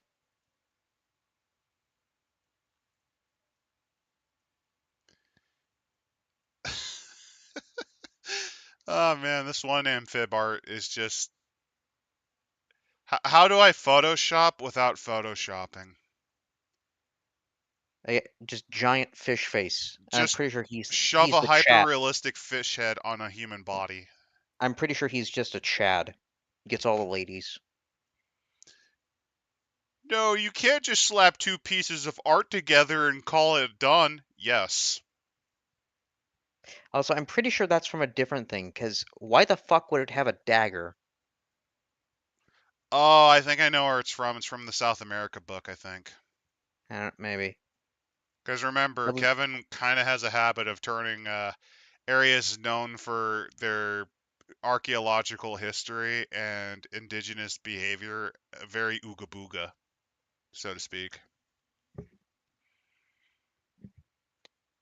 yeah, Oh, I let's just see the realized that he's also borrowing a bit from Gamma World now that I'm thinking about it. Fair enough. yeah. Not heavily, but like the tables are reminding me because of the mutations, like the mutations chart that they're doing. Kind of reminds me of Gamma World. Then we've got the different power armors, scuba armor, amphib body armor, merbot power armor, which is that thing we saw at the beginning. Look at the look at this piece of shit. The M80 Stormbringer. Where the fuck do you put your hand? I know where you put your hand. I'm just trying to figure out how you don't. I don't even know how you're gonna be able to hold it right without ruining yourself.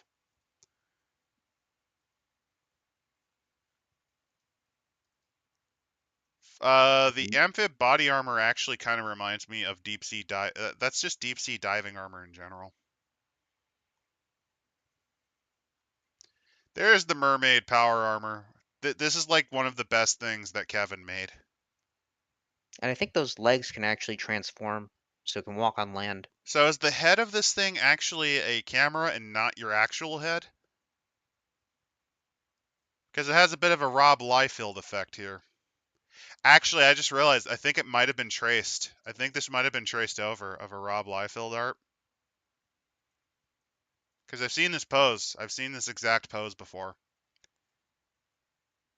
I ain't I gonna guess complain about it being I guess traced. the It's head is. I creative. think the head is more of a camera because it just destroys the sensors. Yeah, Doesn't destroy their my actual thinking head. is the head is where the top of the chest is. Yeah. Then you have a sub. You have a combat sled, torpedo sled. Oh, I love the sled. Look, you can see his feet kicking out. That's so Yeah, stupid. That's so stupid. it can fire harpoons and kill sharks. Oh, that's so silly. That's cute. Yeah. And then next up is Nemo 2 in the New Navy, Defenders of Humankind. So the American Empire built the USS uh, Kaitaraga. I'm I'm blank. Ticonderoga, it's named after a Ticonderoga. fort that we took over during the American Revolution. Yeah. It basically had a crew of over 11,000 men, That's and not a very efficient ship. yeah, um, What type of. Let me a- look. I'm actually curious on what this thing is supposed to be. It's a giant submersible. Oh, fuck me. aircraft carrier. Yep, Oh, fuck me. the It's the an Ticonderoga aircraft. is an aircraft carrier.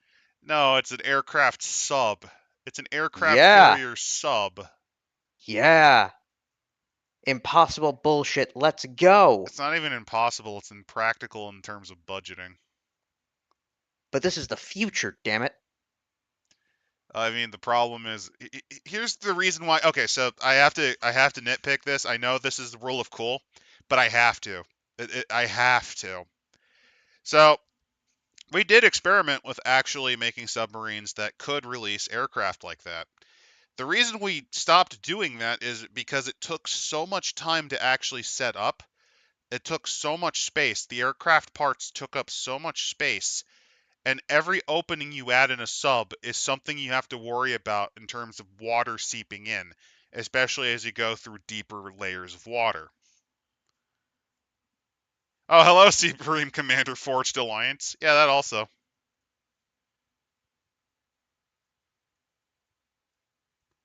So these guys were on a mission when the rifts happened,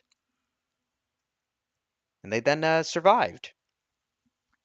And over time, they built up, fought off monsters, and then the captain, Captain Nemo, and 24 troopers examine the ruins of a ship.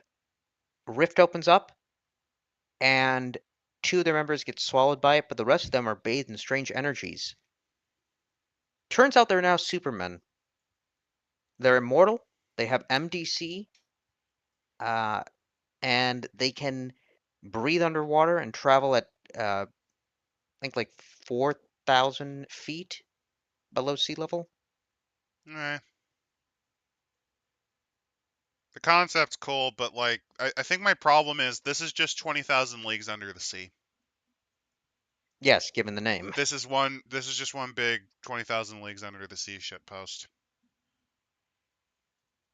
Oh, there is one more reason why carrier subs just never caught on, because the roles between the two are too different. Because it's kind of bloody obvious if you have aircraft fucking destroying things, you know? Though, one thing though, technically this makes these people the remaining, possibly most legitimate descendants of the United States. Cool. I don't have any interest in that. I've noticed that's kind of my biggest problem with Rifts. Like the established characters that Kevin kind of comes up with, I'm like, cool, whatever. Moving on, because they're not that interesting. So you can play as a seaman. You could play as a marine or a sea titan, because all children born from a sea titan carry the same abilities. Oh, you mean Nemo? Yep. Oh, okay. Just kind of very quickly skimming through because I have no interest in this section. It's just Aquaman. And then we can look at their weapons. They have the M6 160 assault rifle. Get it? Get it? It's the M16, but a zero after the end. It's the same with the M2011, which is just this big shitpost of the M1911 of the Colt M911 1911 But they're whatever. lasers. Cool. Oh wow, you can definitely tell Kevin didn't give a fuck. Navy body armor, Navy combat armor, amphibious assault armor. Did Games Workshop rip this off? Because it looks about as goofy as the current power armor. Probably. Also, with the drum-fed shotgun I think my favorite is a pistol grip on what's very clearly some form of shotgun grenade launcher combo. and a bayonet. Why the fuck does it have a bayonet? It's not even a bayonet. It's a knife lug. A bayonet doesn't have this design. This is like an ancient style bayonet. It is I think it's the M90 multi-weapon assault system. It's a heavy ion pulse rifle over a rocket launcher tipped with a vibro bayonet. I love the drum magazine. I love this bullshit. This is like you look at that and you're like, you have to love it. It is so goofy. kind of reminds me actually of Cyberpunk of Mike Pondsmith's attempts at drawing guns. If you ever look at what Cyberpunk 2020 and 2077's guns looked like whenever Mike personally drew them, this is what they did. This is what they looked like.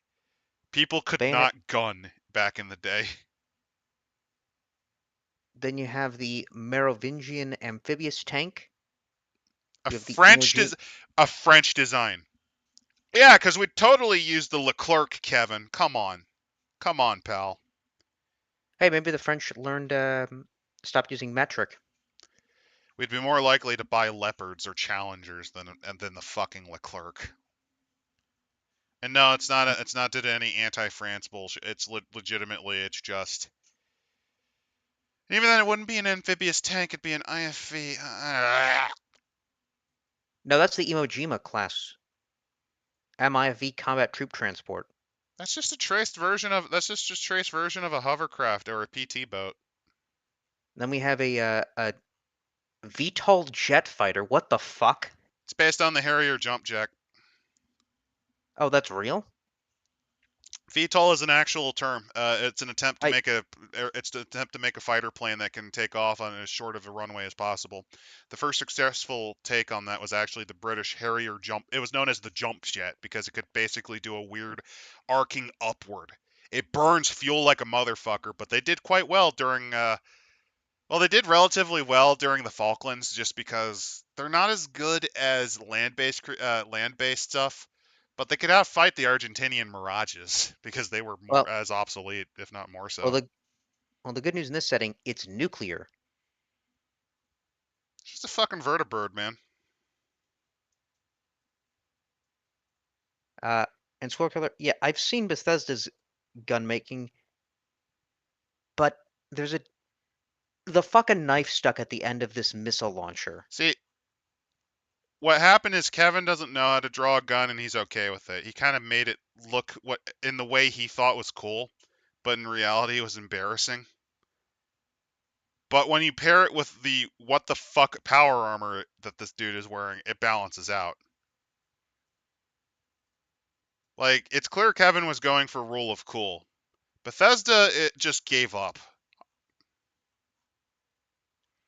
Also, yeah, if you're wondering, the VTOL jet fighter that you're seeing is legitimately just a traced Harrier jump jet, I think. I don't blame him. I don't blame him. I would trace too if I didn't know how to draw an airplane, which I don't. I really don't. Uh, I will say, however. Oh wait, no, never mind. They did crack microfusion reactors, I think. Yeah. If you're wondering, Uh, we did experiment with nuclear. The most mature nuclear engine besides the naval stuff was the jet engine. We got pretty far along in designing jet engine. We actually did testing on a vehicle bed. Do you want to know why we did not do it? why not? Number one, fallout. Basically, a little bit of radiation would leach out from the turbine, as it released. A little bit of radiation doesn't kill you. The other big problem though was it would ruin the aerodynamicness of the airplane because of the weight. You needed a lot of shielding if you didn't want the pilot to just die. Then lose some weight. A stealth fighter VTOL. Who needs who needs wheels?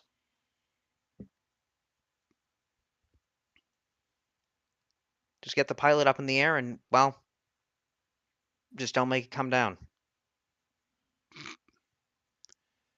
We got an attack helicopter. My brain ain't able to really think of what this thing is ripping off because my brain ain't working too good. And Might a be an Apache.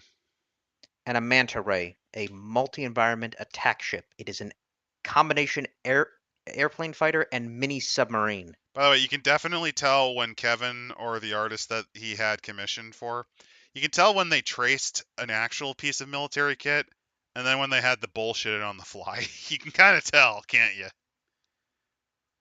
It's whatever looks more real and whatever looks more sci-fi. Or in this case, whatever you can kind of slap together. Yep.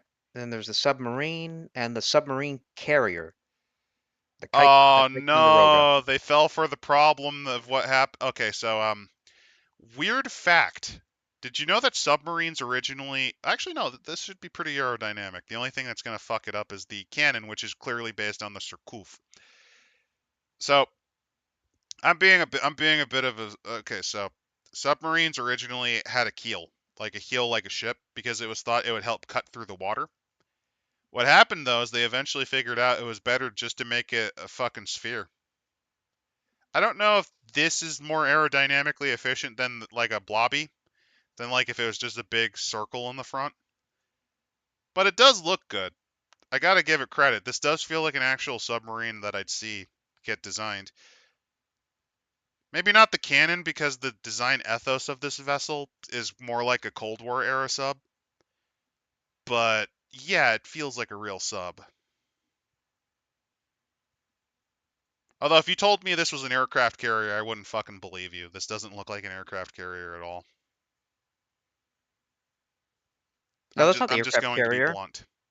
That's not the aircraft carrier. The next thing's the aircraft carrier. No, it has air subs, which apparently their submarines are capable of limited fight. Wait, this son of a bitch is supposed to be a fighter plane with this fucking wing profile? Really? It fires the manta rays from it. This thing can Yeah. go into the How the air. fuck does it? How the fuck? No, it doesn't. No, the manta ray is a fighter plane. The manta ray is the thing above. No, it's What a comes fighter. out? Yeah, it's a fighter plane that this thing can shoot out. I know. Oh, I don't know, That magic. actually boggles me pretty hard because, yeah, that's a shit wing profile. This shit works in space because space doesn't give a shit. There's no aerodynamics to worry about. So let's take a look at the. You're really telling me this son of a bitch can actually go underwater? Sure. Fuck it. I don't know. This son of a bitch can go underwater? Really? You can see why I'm not believing you. Look at this shit.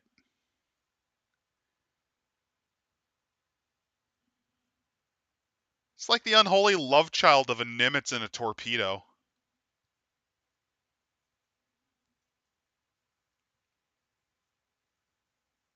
You know, for a vessel that allegedly has what was it, 11,000 people on board, that's an awful. That's not a lot of. That is not a lot of catapults.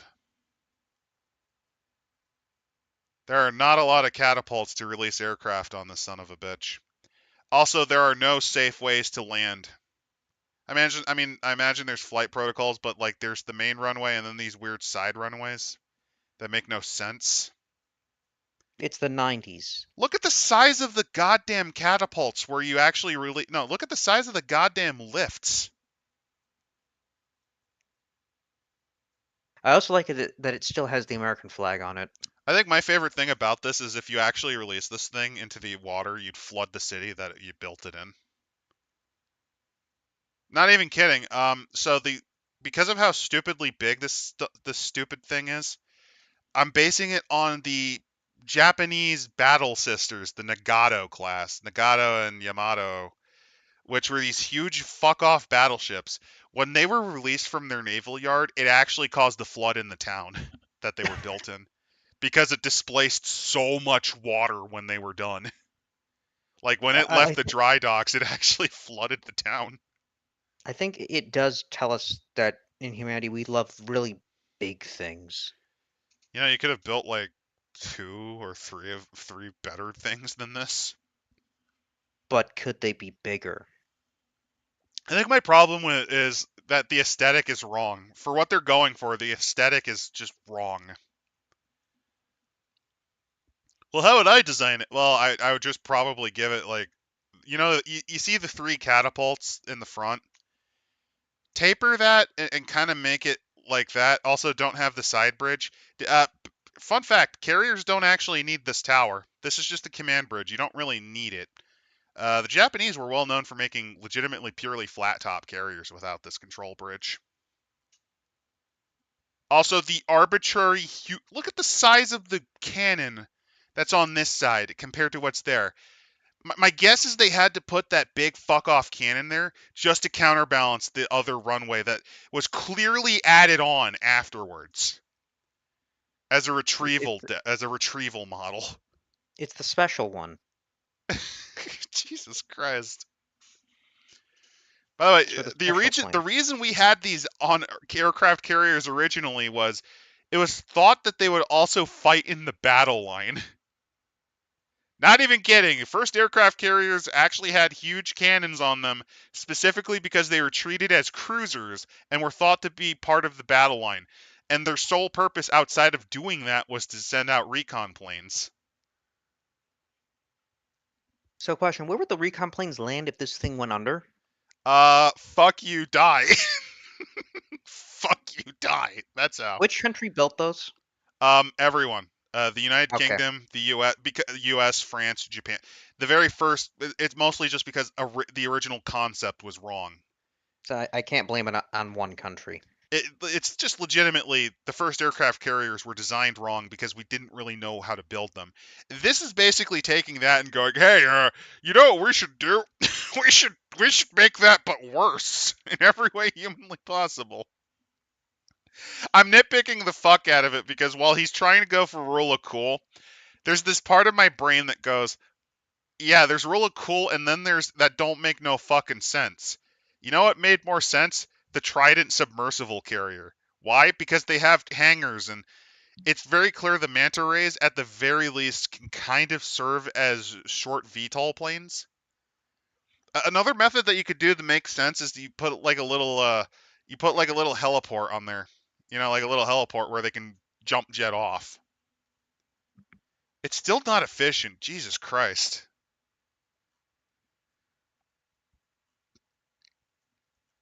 Oh, he didn't even do any art for the USS Stingray and attack submarines. Nah. Oh, come on, man.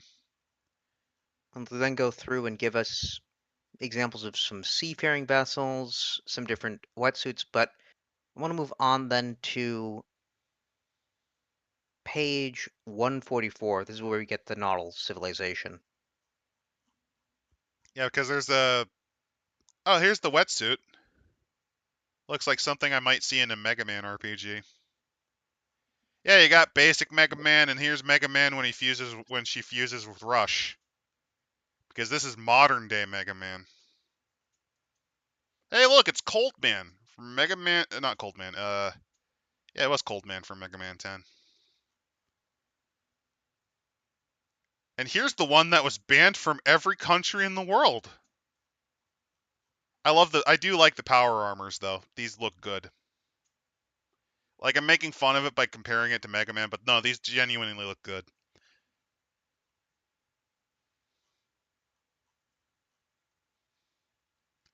Neat little mini sub.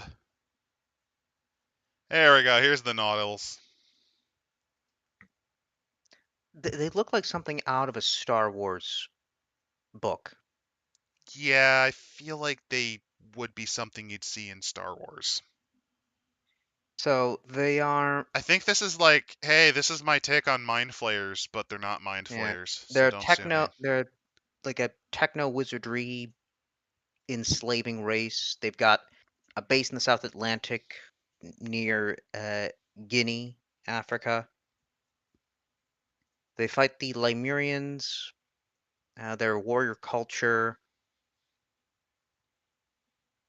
They got 3 eyes and tentacle mouth, and they can shape coral. At least it's not quite like a mind flayer. They're more of a warrior race, which does help make them a bit more unique.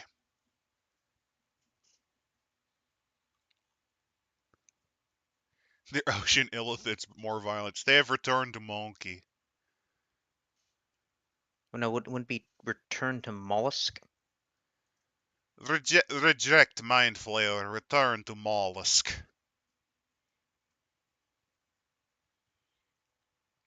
You have the spells of shaping. They have their own weapons.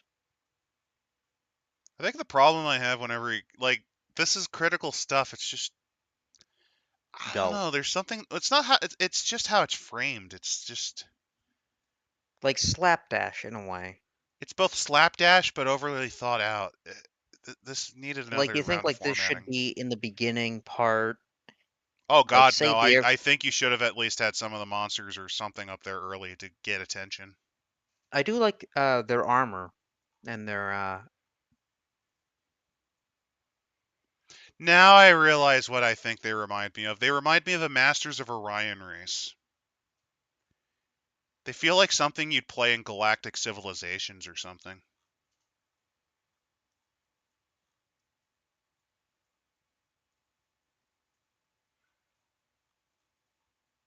Coralite shaping, the Nomad. There's this weird fish guy thing. that's an auto. That's a Naudil. The head Yeah, looks wrong though.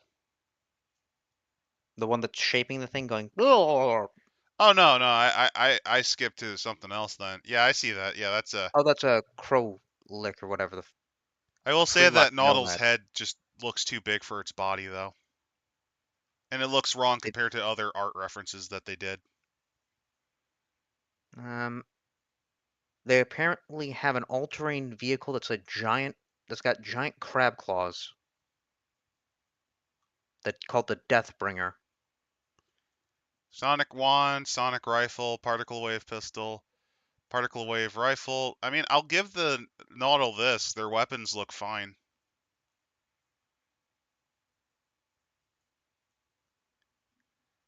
I've seen this before somewhere. It's a little bit Predator. It's a little bit Yautja, but I've seen this elsewhere besides that. It's ringing a bell that I'm trying to recall.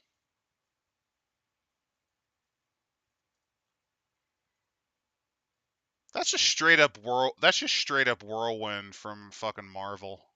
Come on.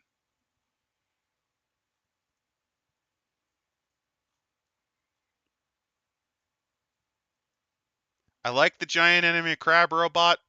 It's a little bit confusing on the art assets though, just because of Yeah. the location of how the legs work. And next up, we have the Horun pirates. They got 5 eyes and a little doggy version of themselves.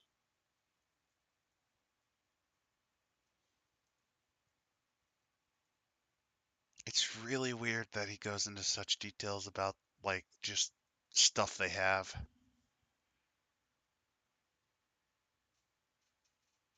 Also, the Haroon are just the most common. There's a variety of other pirates. Yeah. They rob, rape, pillage, murder, take what and whomever they please without impunity. Well, yeah, that's how pirates do. Yeah. They have an interesting thing though. Ship dreamers. One in every 1,000 Horun is a ship dreamer. These are alien mystics living in trance-like states. They don't eat or drink. They never speak or open their eyes. Sit in an ancient Earth Hindu Indian.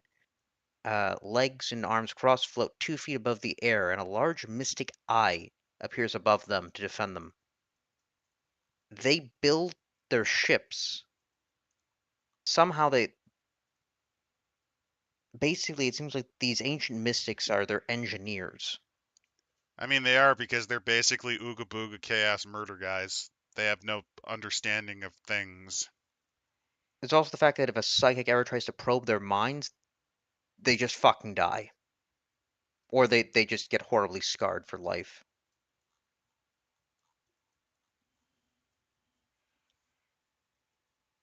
They also have dolphin combat drones.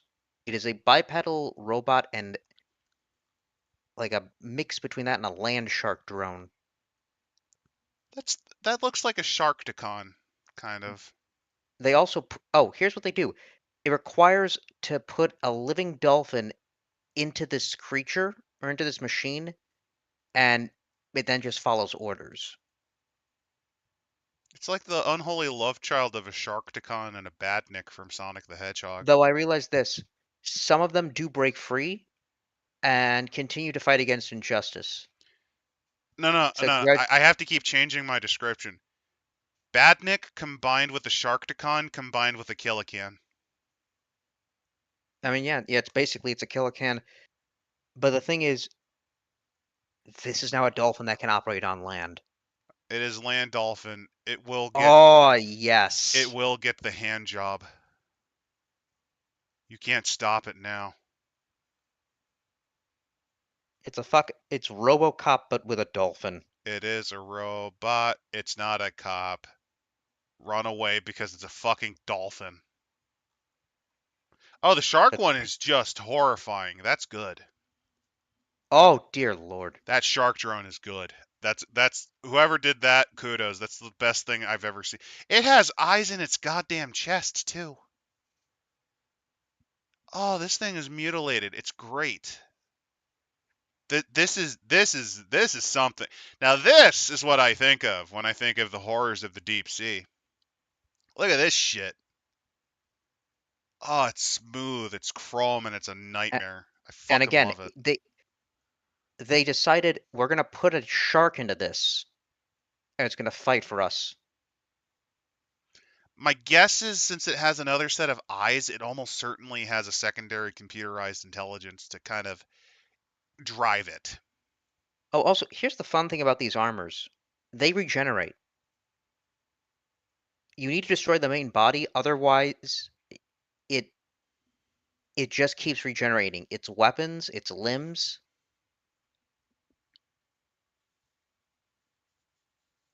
These armor are fucking bastards. Because you do have to then kill the pilot. Yeah, it's just Oh, like an interesting I take. realize those aren't eyes, those are chest lights. They look like eyes. I think it's better if you just make them eyes because it adds to the creepy factor.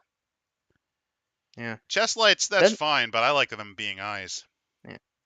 Then they have the Horun Dream Ship. It's also called a whale ship, and thankfully is not powered by a whale. It kind of looks like, based on the angle, It looks like Jabba's ship. It looks like something from the Hutts. it looks like a mixture of Jabba's ship, but because of the artistry put into it, it also kind of reminds me of the derelict from Alien. Ah, yeah. Kind of just because it has a bit of a fishbone angle with it. Actually, no, it's I think the upcoming. Because next up is some of the Atlantis stuff, like their weapons and that sort of stuff. There's something that looks exactly like it's Jabba's sail barge. So I don't know nothing about Atlantis here. I just know it exists. Remember, run by the interdimensional Splugorth, and basically it's an interdimensional marketplace. Yeah, like Kevin is making a lot of assumptions that I remember any of this.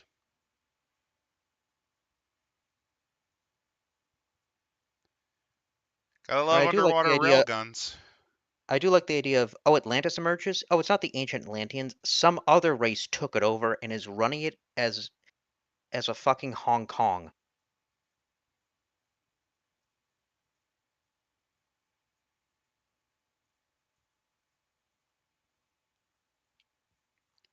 And we got giant power armor, Gotta giant war love that crab, strutting the stuff. the Again, the power armor sharks. is the best stuff in Rift in terms of art. Like it Go to slaps. go to page 183. It is a giant shark submarine. There's the war crab, which is pretty dope. Now this is good. This is good. This feels like something you'd fight in a rail shooter. Like imagine you were doing a rail shooter that was like Submarine Commander. This is like a boss you'd see in this game. Love it. I love the design. I want to see. Does it have a melee weapon? Its It teeth. does. It has a fucking melee weapon.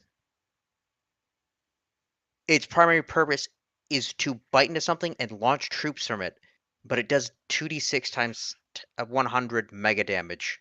Yep. At the same time, it's shaped like a giant shark.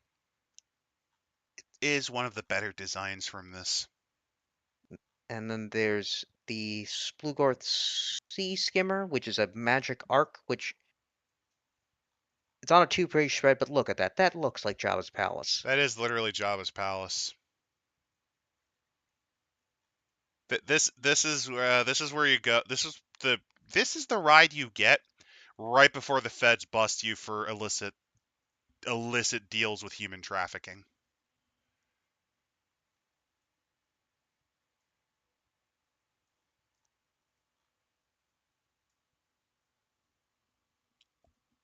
The sea The fleet sea also feels like something you'd see from Star Wars. It feels like something.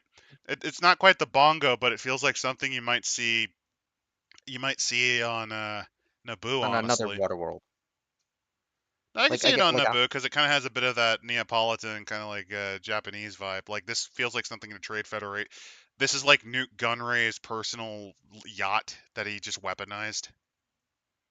because of course he did. Just slapped a bunch of guns on it. And then we have the NGR, the New German Republic, Oh, okay. We're just random. It's a random topic change, but fair enough. because they're underwater as well, or at least they have a navy.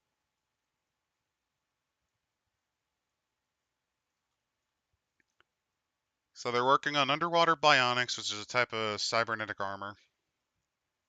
They got torpedoes, beam rifles. They're just kind of experimenting on this stuff. This looks like A something giant, from yeah, Centurions. a giant full conversion Borg for the VX 20,000. Get it?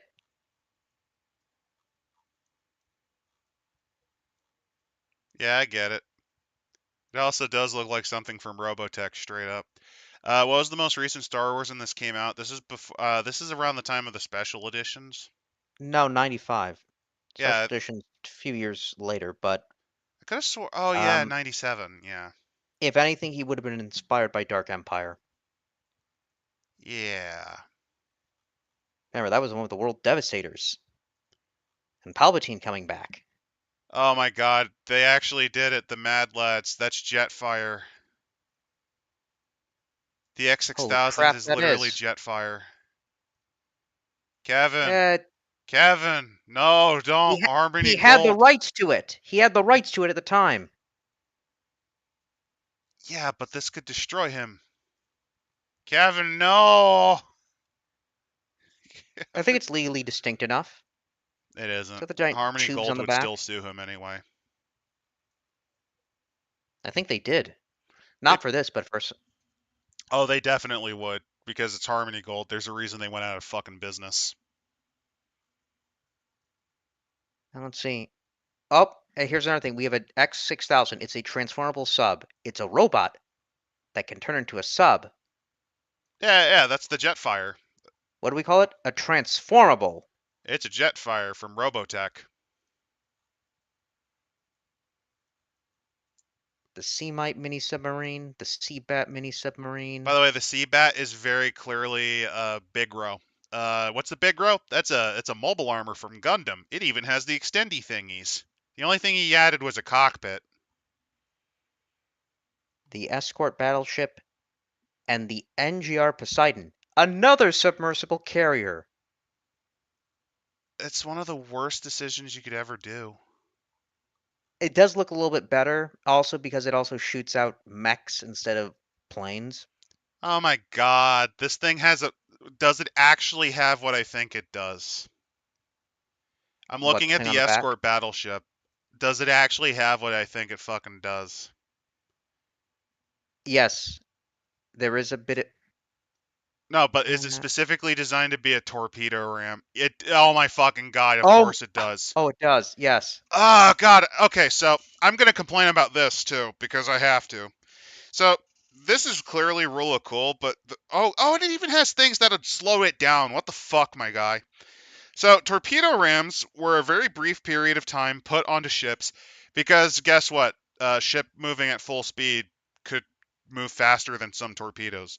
This became a building impetus specifically because of the Battle of Lissa between the Austrian Empire, which by the way used wooden ships still in the era of ironclads, versus the Italian Navy. Ship ramming was a critical factor in the battle. That's why they've added them on there. But by the time stuff like the HMS Polyphemus was finished, Torpedo technology improved to the point where it was pointless.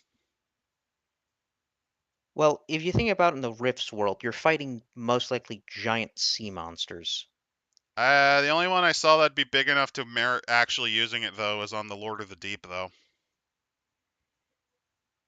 What about the dragons? They're not that big. That's the problem. I was promised giant monsters, and other than a giant octopus, this is kind of lame. It's kind of It's kind of weenie. It's kind of a weenie.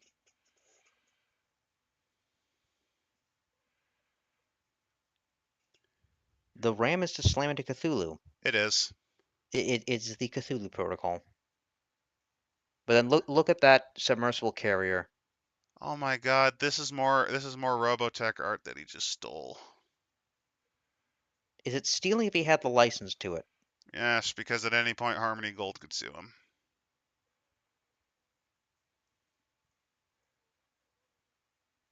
Oh, that's cute. A hovercraft with a. Is that a With nuclear a missile? missile on it? Is that a nuclear missile? I don't know. Probably not. Why is there a Um, random area of Germany's naval testing and influence? Okay. makes sense. Yeah. Just underwater Uh, skills that I'm just gonna slap at the end of the book for some reason. Yep, that's it. And at the end of it, page 213, giant underwater station. Flip it upside down and it's Kami's lookout from Dragon Ball. That's Bespin. Oh no, It wait, is no, Cloud City. no. I think that's a secret German station. It's Those are Cloud the City. German chips. Lando Calrissian's about to betray you all in there. The idea is this: the Germans have an underwater base. So here's something that before we get in, just to show this off. This reminds me of so. How often do you think oil rigs are standing structures where they go all the way to the ocean floor?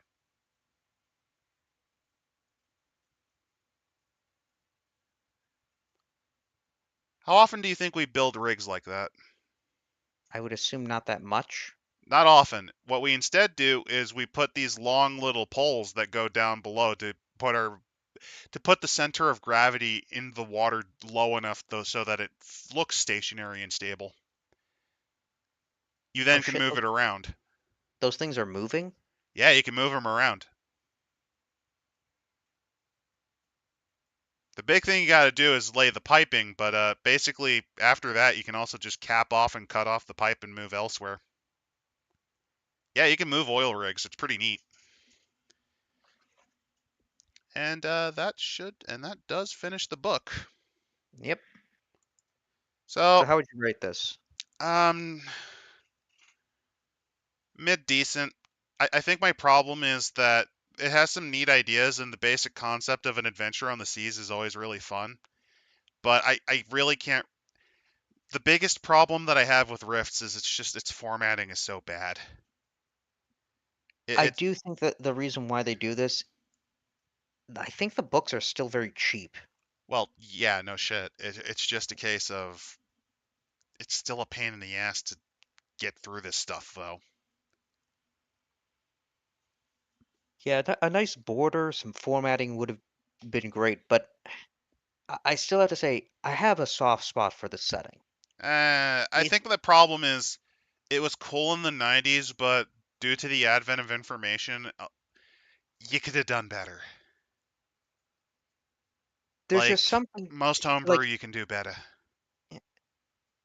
uh, the thing is though is that it might be boring, but then you stumble across again that rocket launcher with a bayonet. Nah, You nah, stumble the shark you drone. stumble or the shark That was drone the only thing that was like one of maybe three things that impressed me besides the perverted dolphin art. or the whale power that allows you to send the souls of all dead whales to curse a motherfucker. Yeah, but you have to like nitpick through 200 pages, man. That's why I don't rate these that high. I, Fair. like I'm not saying it's terrible. I'm just saying that its biggest problem is that it's just an old system that refuses to update because Kevin's a weirdo and he's trying to keep it cheap. The problem is it's just a pain in the ass because of that. It's fine if you organize everything together. I think it's more clunky than if you just played Call of Cthulhu, but because for a D percentile system, it's kind of a pain in the ass to actually play. And then there's also just with the system, yeah, you got mega damage, which basically you add zeros to your damage. I don't know. There's just something about it. Also, I'm disappointed there's no horrifying bobbit worm. We almost got one with the silicon snake, but they decided to make it a worm with teeth. Also, again, my biggest problem is the villain of the setting is just kind of a big fat sack of nothing. Like, you know what I would have I would have bumped up the Splugorth and the other naval powers and focus it maybe on the underwater stuff, but also then have a big sort of ship combat. And this is where you could include the dolphins, because weren't they historically trained to be like mine detectors? They were also detected to detect and destroy bombs.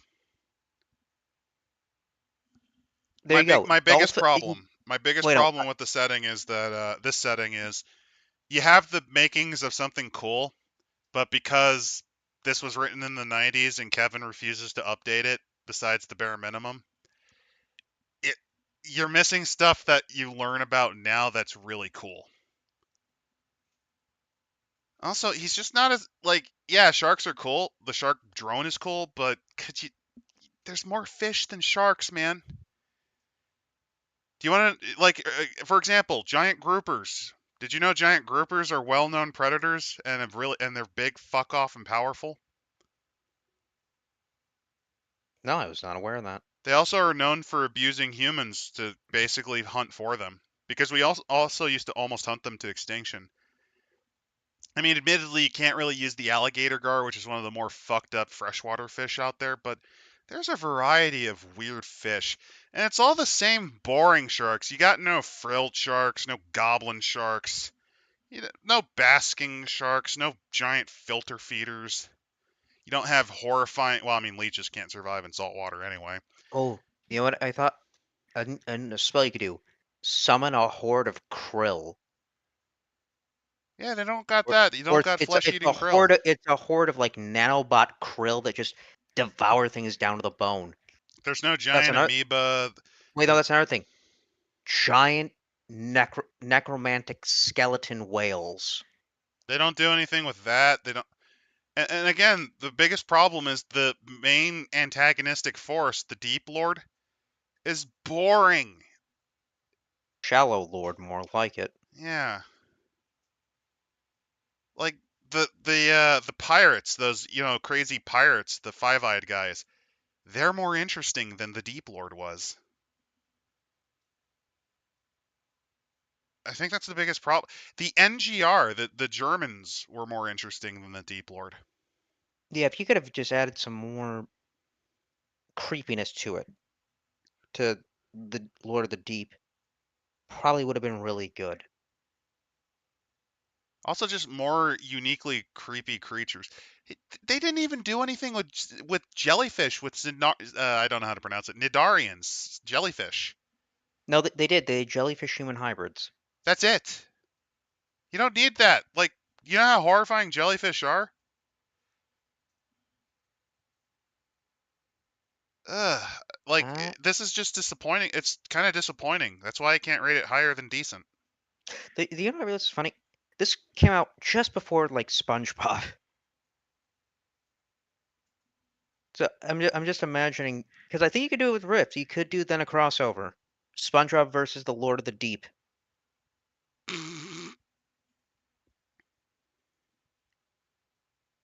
I'm just I'm just now envisioning SpongeBob dealing with the Hi, Deep Lord.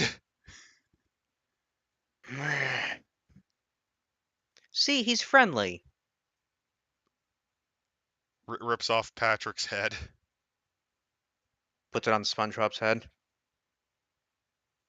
And, and I then don't know. and then Patrick's like, "Whoa, you're like all skinny and stuff, man." He's not even scared. Also, I feel like you could do more with shipwrecks. They don't really play around Yes, with that.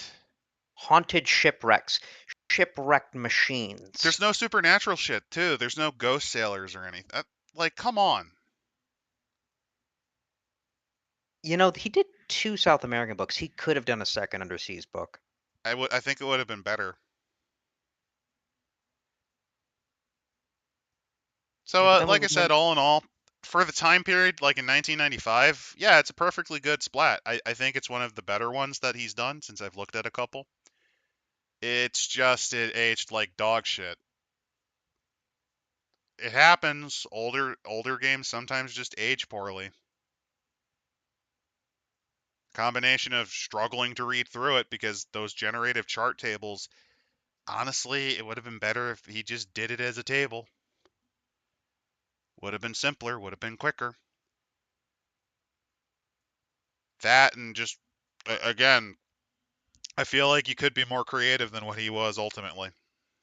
Don't get me wrong, the Shark Drone is easily the best thing from there, and the power armor splats are some of my favorites. It's just compared to the rest of the book, it's kind of blah. It's like eating oatmeal, and then you find out, oh shit, there's a little bit of cinnamon at the bottom. It just didn't mix right. The cinnamon bit is good. But hey, I'm not discouraging it. Like I said, it's a solid splat. I definitely do think that the dolphin concept is solid. If you like rifts, I would recommend getting it for that.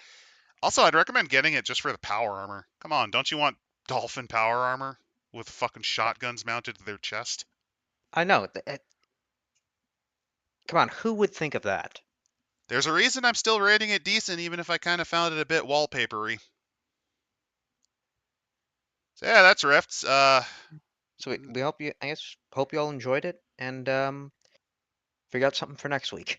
We'll figure out something for next week. By the way, make sure that you can get a copy of not this splat, but I've linked directly to Rift's Ultimate Editions in this video, in this stream.